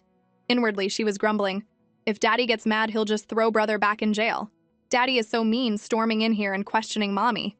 Fortunately, the emperor took the hint and realized he had been too harsh. Concubine Li saw his expression soften and immediately dropped to her knees, tearfully begging him not to be disgusted with the 13th prince or lock him up again. The emperor's heart ached. He quickly helped her up. "I've already released him, I won't lock him up again." He gently took her hand and promised, "I will treat you all well from now on." Just then, the 13th prince looked shocked. "Released? So father isn't going to execute me? I thought you and my sister were here to see me one last time." Jo was dumbfounded. So her brother's breakdown was because he thought he was about to be executed. With the truth out, the emperor was relieved. He wanted to have a private father-son talk with the 13th prince, so he told Concubine Li and Juju to take a walk in the imperial garden. Jojo was happy the misunderstanding was cleared up, but then she noticed her mother secretly wiping away tears. Her mother explained they were tears of joy. Her brother was finally cleared. Jojo was favored, and her family could finally rest easy. Speaking of family, Jojo suddenly got curious. "I haven't met them yet." Concubine Li asked if she wanted to go, and Juju's eyes lit up. "Yes, I want to go with you, mother." But Concubine Li looked troubled, explaining that palace rules forbade concubines from leaving at will. Jojo pouted. "If you're not going, then I'm not going. If we go as a family." As luck would have it, the emperor overheard their conversation. He decided he would accompany them to visit her family the next day. Concubine Li was about to refuse, but the emperor shut her down with a simple, "It's a royal decree." And just like that, it was happily decided. The emperor then turned to the 13th prince. "I've said my piece. Now it's your turn." Juju and concubine Li looked on, confused, as the 13th prince cautiously walked over to Juju. Jojo, I was wrong earlier, I'm sorry. He then handed her a small handmade kitten doll. Jojo happily accepted it and forgave her brother. Suddenly, the emperor leaned over to concubine Li and whispered conspiratorially, "Should we have Juju change back into a boy's clothes tomorrow?" Concubine Li's heart skipped a beat. Oh no, she'd almost forgotten the emperor still thought Juju was a boy. The 13th prince was just as baffled. What's this bombshell? Wait, my little sister is actually my little brother? Juju tried her best to explain that she was a girl, but the tyrant emperor wouldn't listen. He just thought that wearing dresses for so long had confused her. So, with a heavy heart, the emperor decreed that from this day forward, Juju would resume her life as a boy. Hearing this, Juju was stunned. How could Daddy do this to me? The 13th prince was just as confused. Is my adorable little sister really going to become a stinky little brother? Concubine Li sighed to herself, deciding to tell the emperor the truth when the time was right. The next morning, Juju was forced to change into boy's clothes. She complained furiously in her mind, "My tyrant dad is so mean. He even took away all my pretty dresses overnight." Seeing Juju's unhappiness, the emperor walked over, picked her up and cooed, "Juju looks cute in boy's clothes too. Daddy loves you no matter what you wear." But Juju just looked disgusted and shook her head like a rattle. No, I only like pretty dresses." This put the emperor in a tough spot. How was Juju supposed to make her way in the world like this? He racked his brain trying to correct her thinking. To instill a bit of masculinity in her, he made Juju learn to get into the carriage by herself. Although Juju was rolling her eyes on the inside, she gritted her teeth and used all her strength to climb aboard. Half an hour later, the carriage arrived at concubine Li's family home. The emperor got out first. When concubine Li's parents saw him, they quickly bowed and greeted him. Concubine Li sat in the carriage, her heart in her throat. She missed her family but also felt guilty and couldn't bring herself to get out. Jojo saw right through her mother. Last night, Mom kept talking about how her family suffered because of her, and she's worried they resent her. It's a classic case of getting nervous the closer she got to home. The emperor heard Juju's thoughts and instantly understood. He turned to concubine Li's parents and saw nothing but concern and longing for their daughter in their eyes. He breathed a sigh of relief and called into the carriage. "Liao, your parents are waiting eagerly to see you. Come out." Concubine Li was still hesitant. "Do they still want to see me?" The emperor couldn't resist joking. "Of course. If I'm lying, may I never win your heart." Concubine Li's anxieties finally settled. The emperor helped her out of the carriage. As soon as she said father, mother, her parents' eyes turned red, and tears streamed down their faces. After exchanging pleasantries, they went inside. Concubine Li noticed how quiet the house was and asked, "Where are my brother and sister-in-law?" Her father sighed. "During the Qiang Rebellion 6 years ago, your sister-in-law was poisoned, and she's been getting sicker ever since. Your brother is by her bedside, which is why he couldn't come to greet you." Juju remembered the Qiang Rebellion. Rebels had stormed the capital, specifically poisoning the female relatives of officials. Princess Wen's mother was a victim, and now it seemed her aunt was too. Her grandparents heard Juju's thoughts and exchanged a surprised look. Could this child really be the lucky star everyone says she is? Juju, however, had already made up her mind. She was going to cure her aunt. Jojo announced she had a way to cure her aunt, and concubine Li quickly asked if she was serious. Jojo immediately told them about her all-curing prescription. Concubine Li was about to share the good news with her parents, but they were skeptical. After all, who would believe a 5-year-old had such an ability? Jojo sighed internally. "This prescription was taught to me by the director of the orphanage in my past life." Her grandparents heard her thoughts and exchanged a knowing glance. After some hesitation, her grandfather decided to let Juju try. Jojo was thrilled and was about to drag concubine Li off to get the herbs. But concubine Li hesitated, glancing at the emperor, worried about being a poor hostess. The emperor, for once, was understanding. He waved his hand and said he and the 13th prince would look around, telling them to go save her aunt first.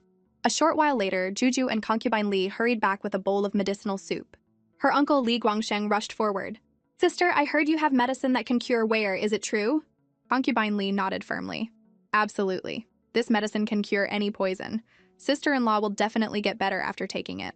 He rushed to the bedside, gently helped his wife up, and urged her to drink it. His wife didn't hesitate and drank the soup in one go.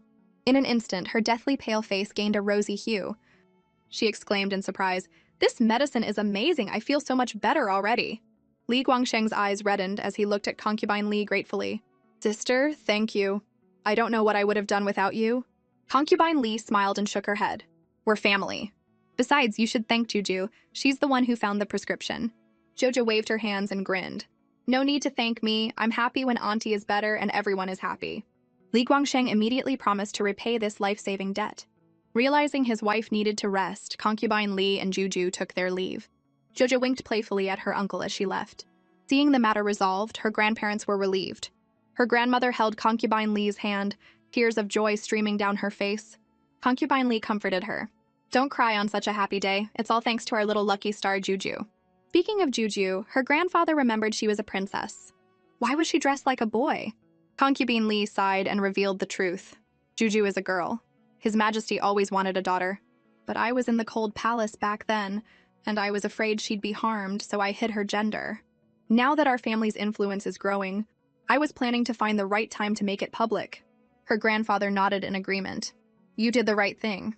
It's best to continue treating her as a boy until then. As they were talking, they didn't notice the 13th prince in a nearby corner. His face flushed with excitement, whispering, Juju's a girl! I have a little sister! Before the words were even out of his mouth, a stern voice came from behind him. What did you just say? Juju is a girl? And he immediately started questioning him.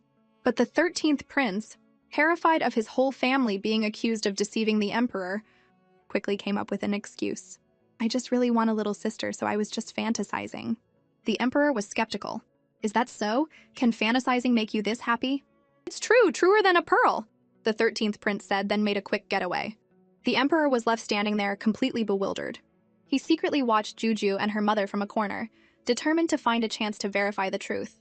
For the next few days, besides his official duties, the emperor spent all his time stalking Juju. He knew concubine Li must have had her reasons for hiding the truth and didn't want to upset her by asking directly. But concubine Li and Juju were inseparable, and he couldn't find an opportunity. The emperor looked at the beautiful concubine Li and his heart ached. How much has she endured to keep so many secrets? Just then, concubine Li sensed his gaze and turned around. Your Majesty, why are you staring at me? The emperor's sweet talk came naturally.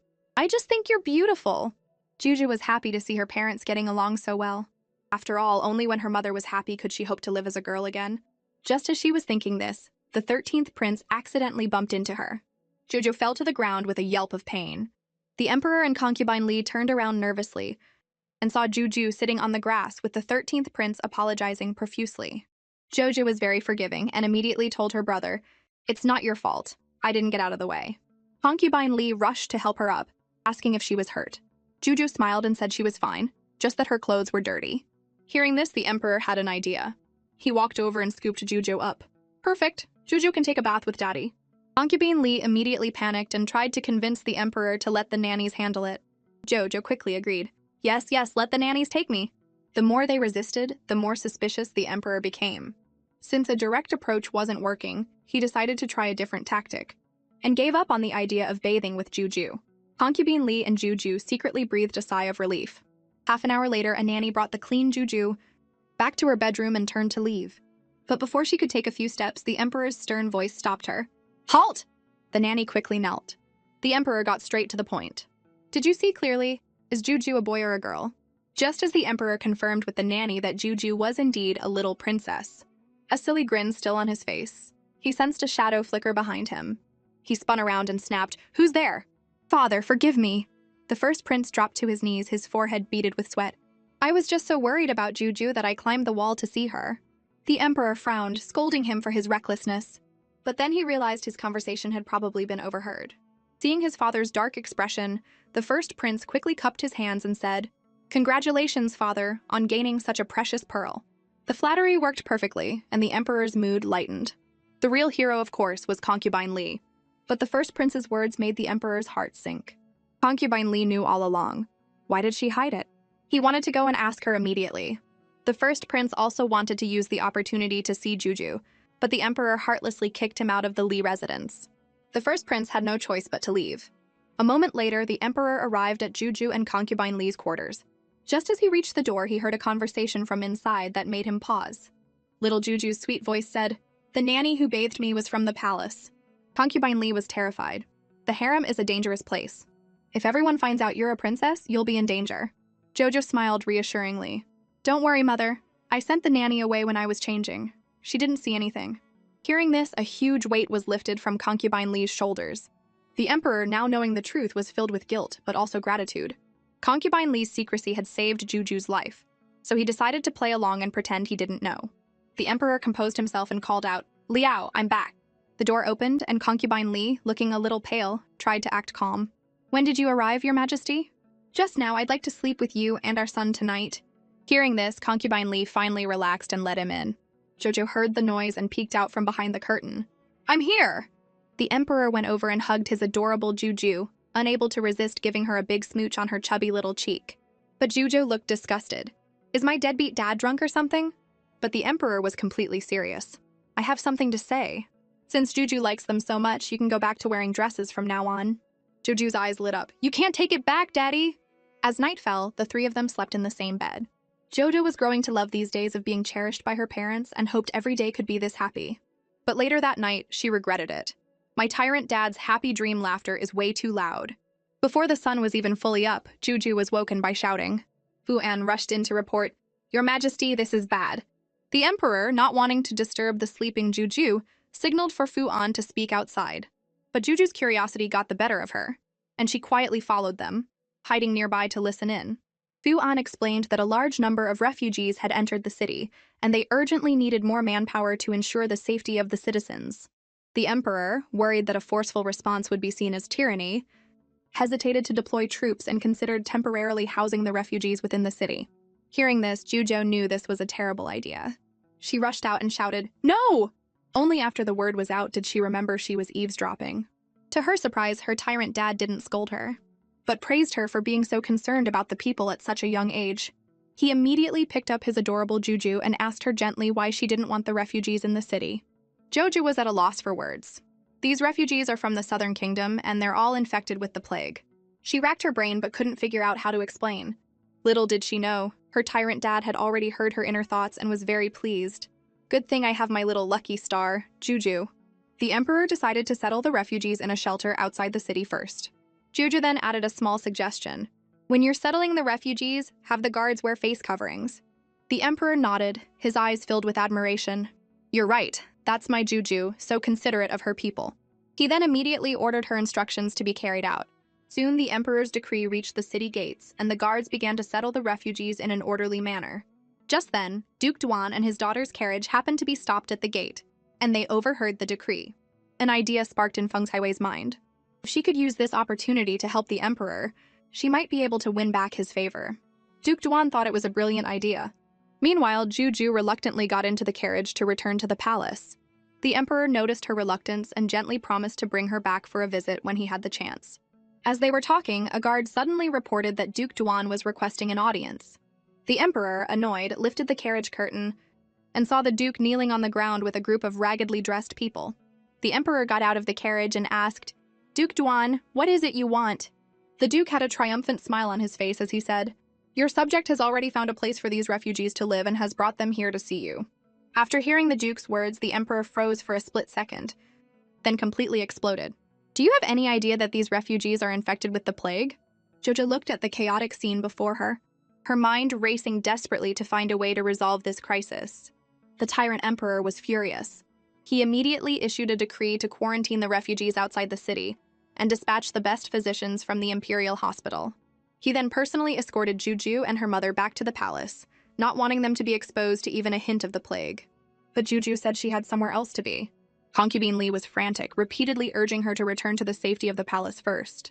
Juju opened her mouth but said nothing. She knew who held the key to solving the plague, but she didn't know how to explain it to her tyrant dad. The emperor heard his daughter's thoughts and gently stroked her hair. "The epidemic is just starting. I'll take Juju for a walk first."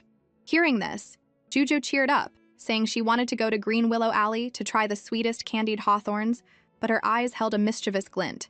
Only she knew that a brilliant young doctor who could create a cure was living there in seclusion. The emperor immediately ordered the royal carriage to be prepared. Duke Duan, sensing disaster, tried to deflect the blame. "Your Majesty, the 18th princess is disregarding human life, thinking about candied hawthorns at a time like this." Juju felt incredibly wronged. Fortunately, the emperor trusted her unconditionally and ordered the guards to send the duke and his family to join the refugees outside the city. Juju then asked her dad, "Why didn't you believe what Duke Duan said?" The emperor's eyes were filled with adoration. "My Juju is right no matter what you do." With her father's trust, Juju was full of energy. She tugged on his sleeve, urging him to hurry, determined to reward his complete faith in her with a surprise. Meanwhile, in a house deep in Green Willow Alley, the legendary doctor was treating an old woman. The grandmother was grateful but sighed. "You have such a kind heart and healing hands. It's a pity you're stuck with a husband like that." Before she could finish, a menacing figure stormed in. "You unfaithful wench!" The man's eyes were filled with malice as he raised his hand to strike. The old woman quickly shielded the doctor, which only made the man more violent. The doctor urged the grandmother to leave, and seeing the situation was dire, the old woman turned to get help. The man started beating his wife mercilessly. "You've been cheating on me behind my back." His wife's eyes reddened with frustration as she retorted, "I was treating patients." But the crazed man wouldn't listen and was about to bring a wooden stick down on her. A small voice cut through the tense air. A doll-like little girl stood with her hands on her hips, her eyes wide. "Only weaklings hit women. I won't let you touch her again." Juju stood protectively in front of Sister Qingqi. Qingqi frantically urged Juju to leave.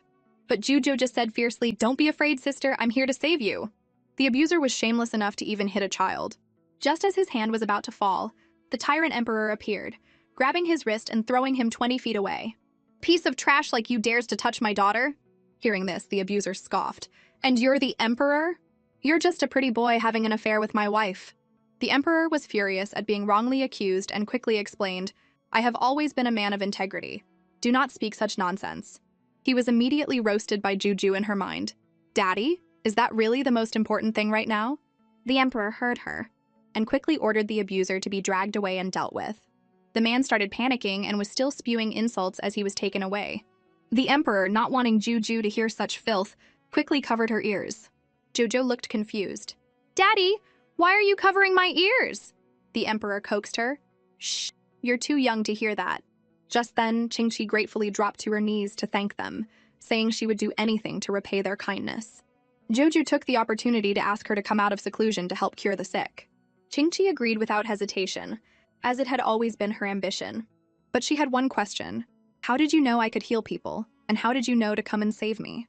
15 minutes earlier, Juju and the Emperor were wandering through Green Willow Alley like headless chickens, looking for the young doctor.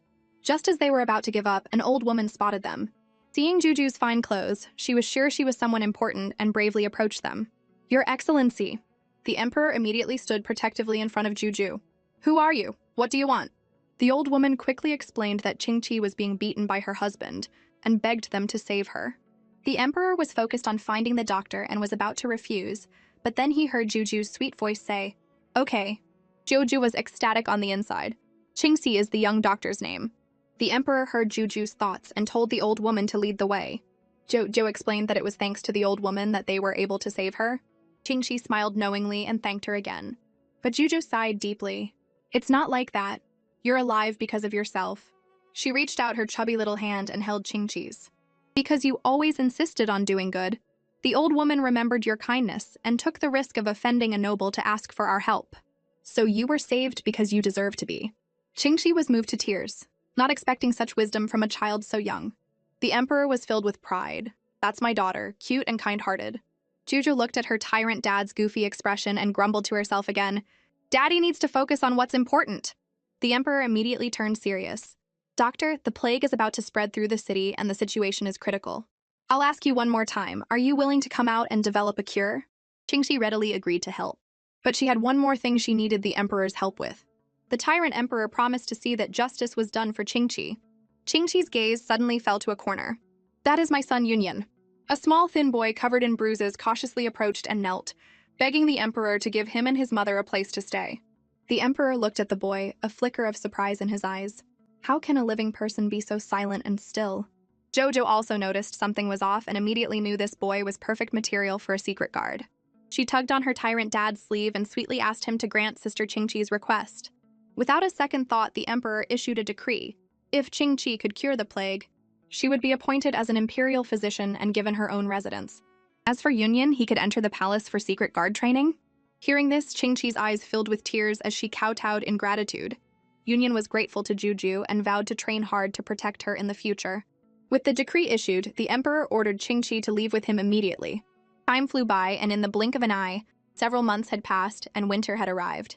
Jojo snuggled by the warm stove and couldn't help but think, Sister Qingqi is amazing. She cured the plague in just 1 month. Union is also progressing quickly and has become an apprentice guard. And Mom and Dad's relationship is getting better and better. Life was good. But it seemed she had forgotten something important. Someone important. Meanwhile, the forgotten Dijang had nearly turned into a stone statue from waiting. His young attendant couldn't stand it anymore and said, "Your Highness, stop waiting. That little princess was probably just making empty promises." Dijang was convinced Jojo wouldn't lie to him. The young attendant stomped his foot in frustration. "But we barely get any charcoal for the winter. So much for being treated well." Before he could finish, Dijang cut him off sharply. "Enough. It's probably just the Department of Household Affairs looking down on us." Just then, a mocking laugh came from nearby. "Well, at least you know your place." Jiang Cheng and his sister, Jiang Shuer, appeared with a bag of charcoal. "I'll be honest with you, I'm the one who's been shorting you on your charcoal. What are you going to do about it?" Dijang's face was cold as he retorted, "You're just the children of a disgraced official, now palace slaves. How are you any different from me?" Jiang Shuer's eyes were filled with scorn. "You're delusional. Waiting for the princess like a fool every day? She's long forgotten you." Dijang was furious and yelled, "You two dogs! How dare you speak of the princess like that? You're looking for death!" Jiang Cheng flew into a rage and was about to roll up his sleeves, but his sister stopped him. Jiang Shuer giggled. "Brother, let's take all the charcoal and let him suffer." Jiang Cheng grinned menacingly. "Good idea. Let's see you freeze to death this winter." The young attendant rushed forward to stop them, but was pushed to the ground by Jiang Cheng. "I can't hit your master, but I can hit you." Just as his hand was about to fall, a small pink figure flashed by. "Stop!" Jojo appeared, furious, her little hands clutching a snowball, her eyes wide with anger. "You touch them one more time and you'll see what happens." Dijang was moved but also found it hard to believe. As for the Jiang siblings, their legs had already turned to jelly. Seeing that things were not going their way, Jiang Shuer played the victim, blaming everything on Dijang. Dijang wanted to argue but held his tongue. After all, as a tribute prince from an enemy nation, he couldn't expect the little princess to believe him. Jojo may be little, but she's not stupid. She could see who was causing trouble. She threw the snowball in her hand right at Jiang Shuer. "Liar, I believe my brother Dijang is not that kind of person." Jiang Shuer immediately panicked and shouted, "Princess, I'm really not lying." To give Dijang a chance to prove his innocence, Jojo let Jiang Shuer try to defend herself so she could expose her lies. Jiang Shuer took a deep breath and said, "They were complaining that you didn't keep your promise and abandoned them in the tribute prince's residence." Hearing this, Jojo felt a pang of guilt. She had indeed neglected Dijang recently. But so what if he complained? She walked up to Dijang and gently took his hand. "I'm sorry, I've been neglectful. From now on, I'll visit you more often so you won't have a chance to miss me." Dijang's face flushed bright red. "Oh my god, the little princess is holding my hand. This feels like a confession." Jojo then immediately ordered the Jiang siblings to be punished by cleaning the toilets. They begged and pleaded for mercy, but Juju's mind was made up. After all, they couldn't even get the person they were apologizing to right, so how could they be truly repentant? Guards, drag them away. Dijang couldn't believe that the little princess not only remembered him, but also set aside her pride for his sake. He was incredibly moved. In all his life, this was the first time someone had apologized for letting him down, and the first time someone had taken a promise to him so seriously. Jojo was worried that Dijang would be bullied again in the future, and decided to pick 2 people from her own palace to protect him. Dijang was flattered and quickly refused. But Juju couldn't bear the thought of such a good person being tortured into becoming a villain, so she insisted on helping and protecting him. Juju pretended to be angry and threatened, "If you don't accept them, Brother Dijang, then I won't visit you anymore." It worked like a charm. Dijang obediently nodded. Seeing this, Juju's face broke into a bright smile. Suddenly, her expression turned serious. "There's a plague in the city recently. Did the Imperial Hospital send you any preventative medicine?" Dijang looked clueless, having never heard of it. Joju's face darkened. It was just like in the book. The doctors were planning to let him get sick so they could extort a huge sum of money from him. Jojo wouldn't let them get away with it. Since they wanted to profit from his misfortune, she would give them a taste of their own medicine on Dijang's behalf. Jojo pulled Dijang towards the Imperial Hospital. Dijang thought she was sick, but Juju assured him she was healthy, and then said mysteriously, "You'll see in a minute." As soon as they stepped into the hospital, Jojo aggressively asked for the doctor responsible for delivering medicine to the tribute prince's residence. Dr. Wei cautiously came forward to greet her. Jojo looked at the annoying Dr. Wei with disgust, already plotting how to teach him a lesson. "I'm asking you, did you or did you not deliver the preventative medicine to the tribute prince's residence?" Jojo was hoping he would deny it so she could expose his lie on the spot and then use the charge of deceiving the emperor to extort a hefty sum from him. But Dr. Wei didn't play by the rules. He proudly admitted that he hadn't delivered the medicine and even gave a long, self-righteous speech, insulting Dijiang right to his face. Although Dijiang claimed he was used to such words, Juju couldn't just stand by and watch Dr. Wei act so maliciously. She pointed a small finger and shouted, "So you admit that you have never completed your duties related to the tribute prince's residence?" "That's right, never." Dr. Wei's answer was exactly what Juju wanted. Without hesitation, she ordered, "Guards, Dr. Wei has neglected his duties and defied a royal decree. Dismiss him from his post, confiscate his salary, and transfer it to the tribute prince's residence as compensation." Dr. Wei panicked and begged for mercy. "Princess, please have mercy." Jojo frowned and scolded, "You admitted it yourself, and you still have the nerve to beg for mercy? Daddy clearly ordered the tribute prince to be treated well, yet you took it upon yourself to interpret his intentions. Do you know that is an act of deceiving the emperor? Or would you prefer Daddy to handle this?" Hearing the emperor's name, Dr. Wei was too scared to say another word. Joju's move served as a warning to everyone, and from then on, no one dared to neglect Dijiang. She also promised that if he was ever wronged again, she would stand up for him. Dijiang was so moved he was on the verge of tears. With the matter settled, Juju took Dijiang's hand and happily left. Dijiang looked at Juju's small yet powerful back, his guilt growing stronger. He felt that he was always accepting her kindness but could never help her in return. After escorting Dijiang back to the tribute prince's residence, Juju hummed a little tune and happily returned to the Autumn Water residence. "Mother, I'm back!" But she called out for a long time and saw no one. Suddenly, she heard a faint sob sound. Juju's heart skipped a beat. She turned to the nanny beside her and asked with a trembling voice, "Nanny, did you hear that?" The nanny nodded, her face also filled with fear. Jojo was so scared her diapers nearly got wet. "Is the Autumn Water residence really haunted?" Jojo diving under the covers like a scared little rabbit. Nanny Goi quickly comforted her. "Princess, there are no ghosts in broad daylight. It's probably just a palace maid crying somewhere." Hearing this, Juju cautiously peeked out and declared fiercely, "No one is allowed to be unhappy in the Autumn Water residence." With that, she trotted off on her little legs. Jojo followed the sound of crying and searched the residence high and low, finally finding a woman secretly wiping away tears in a corner. Mumbling, "What will happen to my son?" Jojo approached her. "Are you the one who was crying? Which palace are you from? You're a concubine? I haven't seen you before." The woman was startled and, seeing the doll-like little face, guessed her identity and quickly curtsied. "Greetings, princess. I am Noble Lady Anne. Because of a disfigurement, I rarely leave my quarters, so it's normal that you haven't seen me." Jojo knew this story. Noble Lady Anne was the third prince's mother. She had been a great beauty, but she was poisoned during her pregnancy, which left both her and her unborn son with marks on their faces, causing her to fall out of favor. Later, after the third prince's engagement was broken off, he fell gravely ill, and Noble Lady Anne had to threaten suicide to save his life. But when the third prince woke up, he only found her body. He eventually turned evil, betrayed the kingdom, and contributed to the fall of the Western Chu. Since Noble Lady Anne was still alive, there was still a chance to change things. Jojo tentatively asked, "Noble Lady Anne, are you crying because third brother is sick?" Noble Lady Anne looked surprised. "How did you know, princess?" Jojo thought quickly. "I heard it from the Imperial Hospital." Noble Lady Anne sighed and was about to leave. But Juju couldn't let the tragedy happen again, and grabbed her arm. "Noble Lady Anne, wait! I have a way to save third brother." Noble Lady Anne, aware of her own situation, advised Juju not to get involved. But Juju was moved by her kindness and was determined to help. She pulled Noble Lady Anne along and ran to the Imperial Hospital. When they arrived, Noble Lady Anne was still trying to talk Juju out of it. But Juju marched in with a swagger and shouted, "Where are the doctors?" Her shout nearly sent the doctors to an early grave. One doctor came forward, trembling. "Princess, what can we do for you this time?" Jojo waved her hand grandly. "Noble Lady Anne and the third prince are under my protection now." The doctor immediately understood. "This subject will send someone to treat the third prince at once." Noble Lady Anne was completely bewildered. She had begged for 3 whole days to no avail, and Juju had solved it with a single sentence. Nanny Gui explained, "Princess Juju is deeply favored by His Majesty, so of course the doctors listened to her." Noble Lady Anne was overcome with gratitude. "I will never be able to repay the princess's kindness." Juju just hoped that Noble Lady Anne would stay alive and her third brother wouldn't turn evil. But since she couldn't reveal the future, she decided to win over her third brother herself.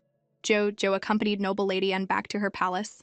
Seeing the gaunt-faced third brother and the cold, simple living quarters, Juju instantly understood why he had turned to the dark side. She secretly vowed to rewrite his tragic fate. She quickly ordered the doctor to treat him. After a thorough examination, the doctor reported that the third prince's condition was not serious, and that he would wake up within 3 days after taking some medicine. Hearing this, noble Lady An burst into tears of joy and hugged Juju, thanking her repeatedly. Jojo wiped away her tears and said sweetly, "Don't cry, noble Lady An. You're a beautiful lady, and I don't like to see beautiful ladies cry." Noble Lady An smiled shyly. "I wouldn't dare call myself beautiful." Joju's words were as sweet as honey. "Beauty is in the bones, not the skin. In my eyes, noble Lady An is as beautiful as a fairy." Her words were like a warm ray of sunshine in winter, instantly warming noble Lady An's heart. Seeing it was getting late and worrying her own mother, Juju decided to return to the Autumn Water residence. Before leaving, she made sure to remind the doctor that if he didn't do his job, she would know. 3 days later, Juju happily went to visit her third brother. As soon as she entered, she was met with a question. "Who are you?" The third prince stared at her warily. "What are you up to?" Jojo quickly waved her hands and said, "I just want to save you." In her heart, she thought, third brother must still be on high alert after being so sick. The third prince heard her thoughts and was skeptical. "Save me? A little girl like you can save me?" Jojo hated being looked down on. "What's wrong with being little? I'm the only princess in the palace." Hearing this, the third prince finally realized that the little girl in front of him was the legendary 18th princess.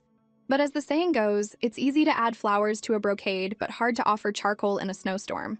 He still didn't believe she would save him. Jojo was so angry her face turned red and she turned to leave. Just as she reached the door, she ran into noble Lady An. Noble Lady An was delighted to see her. "Princess, what are you doing here? The third prince has woken up and I was just about to go and tell you." The third prince was confused. Why is mother so friendly with her? Just then, noble Lady An introduced them. "This is the 18th princess who saved you." The third prince's heart skipped a beat. Now he had to believe it. But Jujo deliberately said in a sarcastic tone, "I'm just a little girl, how could I possibly help?" The third prince was embarrassed and quickly apologized. "Please forgive my arrogance just now." Seeing this, Jujo winked playfully. "Just kidding, I'm not mad." She understood him deep down. After all, he was all too familiar with the cold realities of the harem. After this, the third prince slowly let down his guard and accepted this sensible and cute little sister, even vowing to repay her kindness one day. Jojo didn't care about being repaid, she just wanted him to get better soon. Originally, the third prince had planned to join forces with the Southern Kingdom to take revenge on the Western Chu, but Juju's act of kindness made him change his mind. Meanwhile, news of the third prince's recovery with Juju's help soon reached Daijang's ears. Daijang knew that his plan to win him over would be much harder now, but he was determined to try anyway. The third prince was punishing himself by copying scriptures, one part for the Western Chu he had almost betrayed, and one part for his kind and adorable little sister Juju. Suddenly, he heard a noise outside. He had gotten so used to the peace and quiet of being with Juju that he had almost forgotten about the Southern Kingdom's spies. The third prince barked, "Come in!" The visitor tested his willingness to form an alliance. The third prince decisively refused, stating that this was their last meeting, and the next time they saw each other, they would be enemies. The masked man was curious. Is it because of the little princess? The third prince glared at him. "Shut up. Don't ask what you shouldn't. Or don't blame me for being rude to your master." The masked man's heart skipped a beat. He didn't dare say another word and quickly left. The third prince knew that even though he had cut ties with the Southern Kingdom, he still needed to be careful.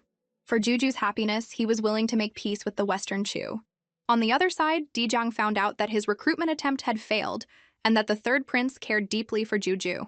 His little jealousy meter instantly overflowed. There are so many people who love her.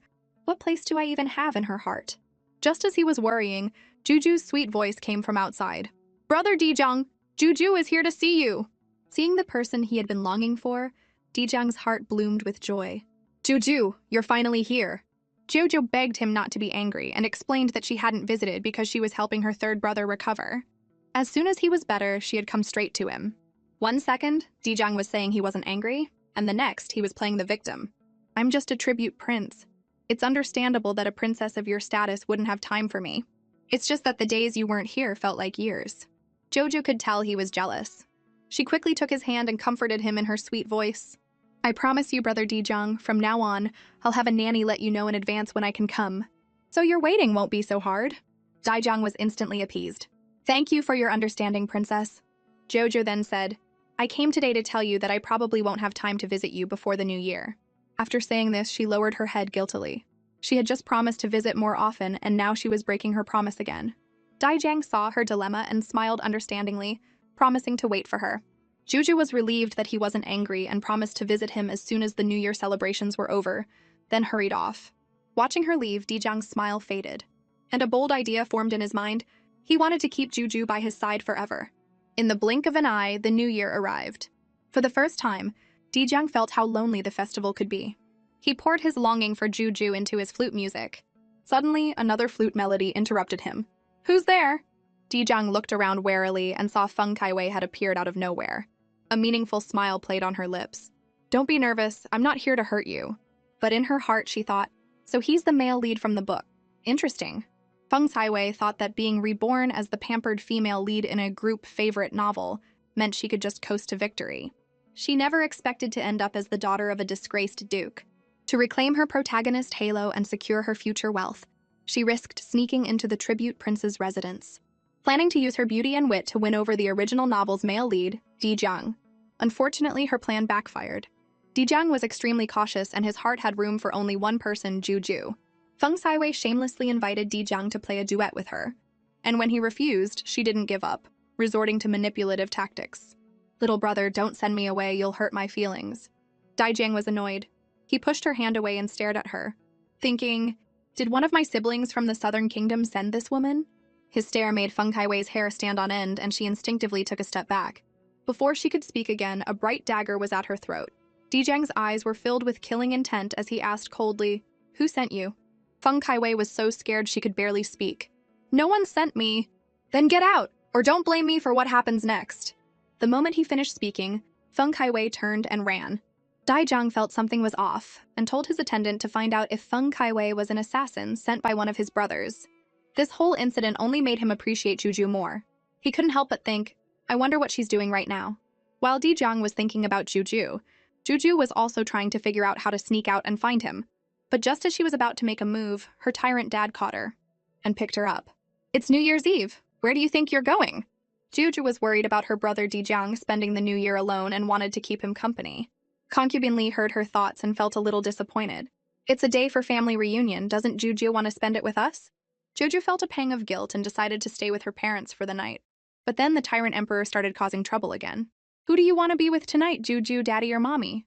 Only children have to choose. Juju wanted both. But the emperor insisted she pick one. This was too hard and Juju was stumped. Actually, she already had an answer in her heart. "Mommy protected me for so many years, while daddy has only been nice to us for a year. Of course, I like mommy more." The emperor heard her thoughts and felt a wave of guilt. He quickly said, "Don't worry about it, Juju. Daddy was just teasing you." With that, the family of three sat down together.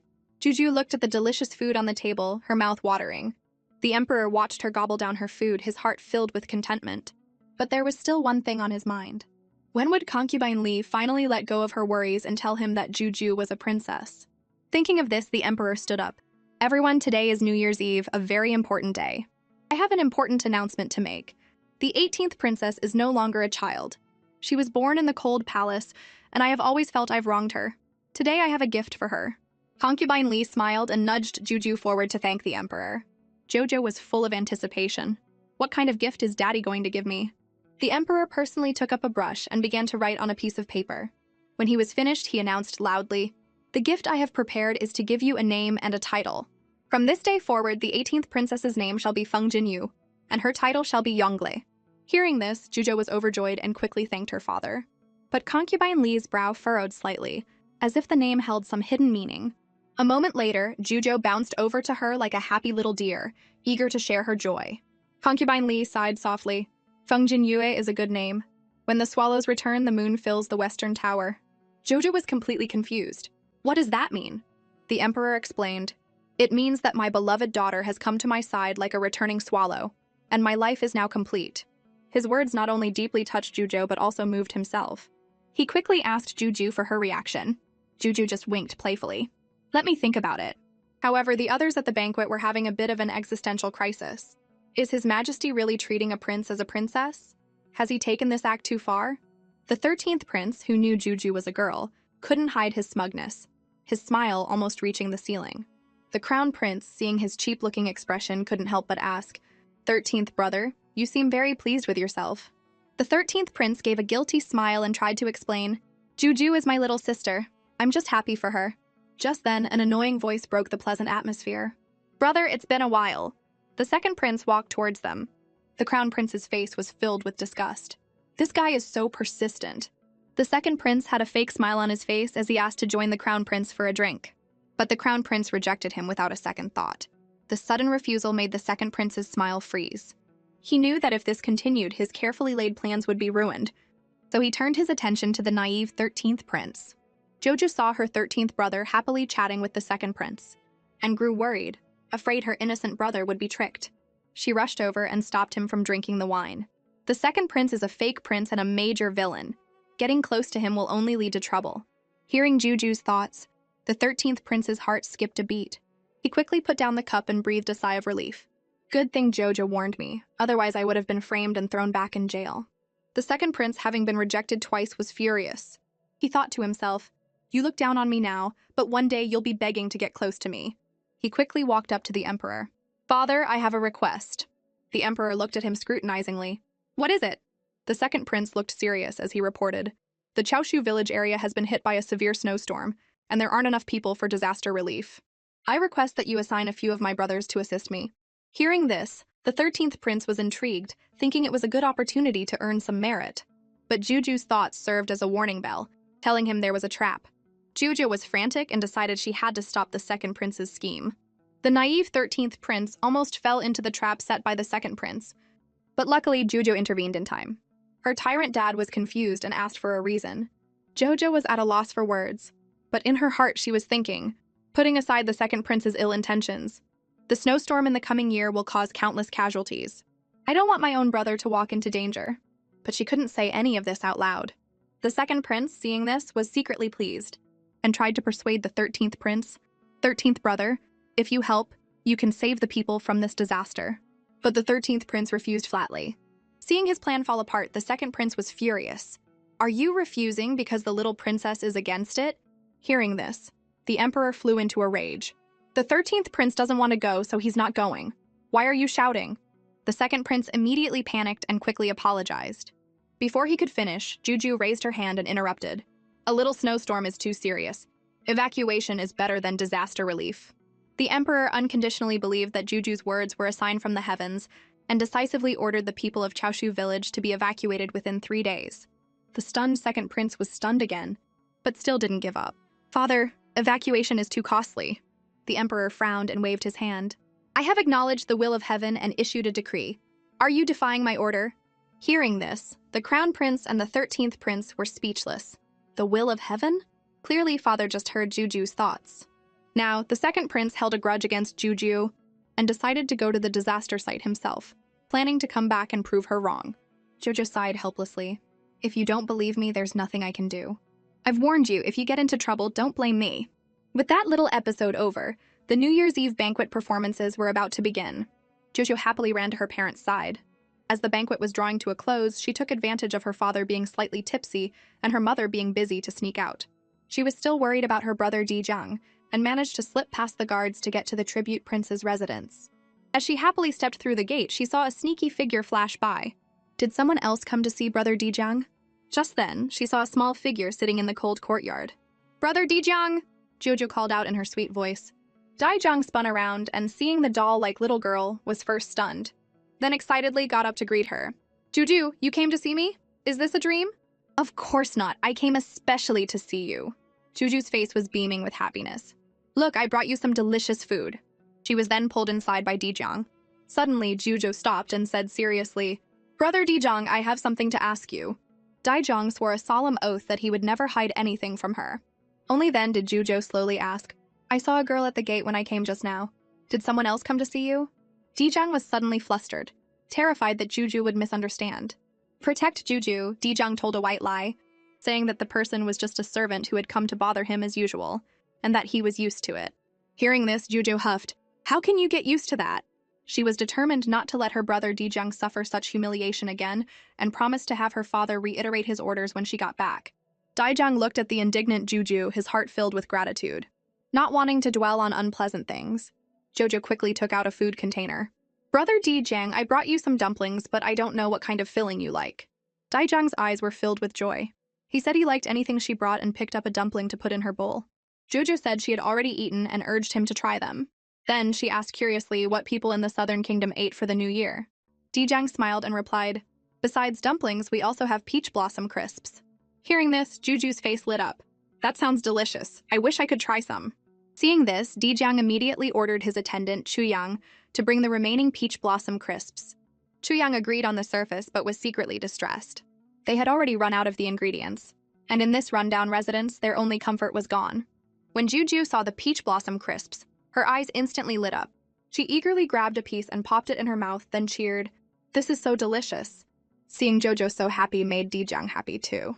He secretly vowed to become stronger so that Juju could be this happy every day. The immediate task at hand was to solve the problem of the peach blossom crisp ingredients. Soon, news of Dijang's search for ingredients reached Feng Kaiwei's ears.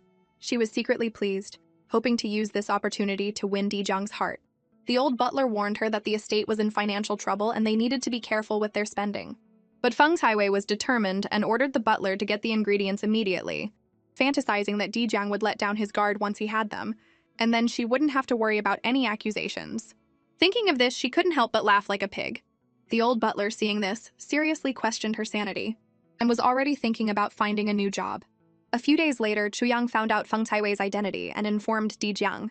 Learning that she was the daughter of a disgraced duke, Dijang didn't see her as a threat, but he was curious why she kept bothering him. However, he didn't want to waste his energy on someone so insignificant. Right now, all he cared about was the peach blossom crisp ingredients. Chuyang helplessly reported that the ingredients were extremely hard to find. Just as he was worrying, a pretentious voice called out, "Little brother?" Feng Kaiwei walked in, holding a small wooden box. "Look what I brought you." Dijang glared at her. "You're not welcome here." But Feng Kaiwei shamelessly presented the wooden box. "Don't be in such a hurry to send me away. I brought you the ingredients for peach blossom crisps." Dijang was slightly taken aback, then took the box. "I'm going to make the peach blossom crisps now. Chuyang, you handle the rest." Chuyang invited Feng Kaiwei to sit down, then also left. Feng Kaiwei was secretly pleased, thinking she was close to winning over Dijang. A moment later, Dijang came out with the freshly made peach blossom crisps. Feng Kaiwei immediately rushed over. "Let me try." Dijang's face darkened and he shouted, "What do you think you're doing?" Feng Kaiwei was stunned, her face full of grievance. "These peach blossom crisps, weren't they made especially for me?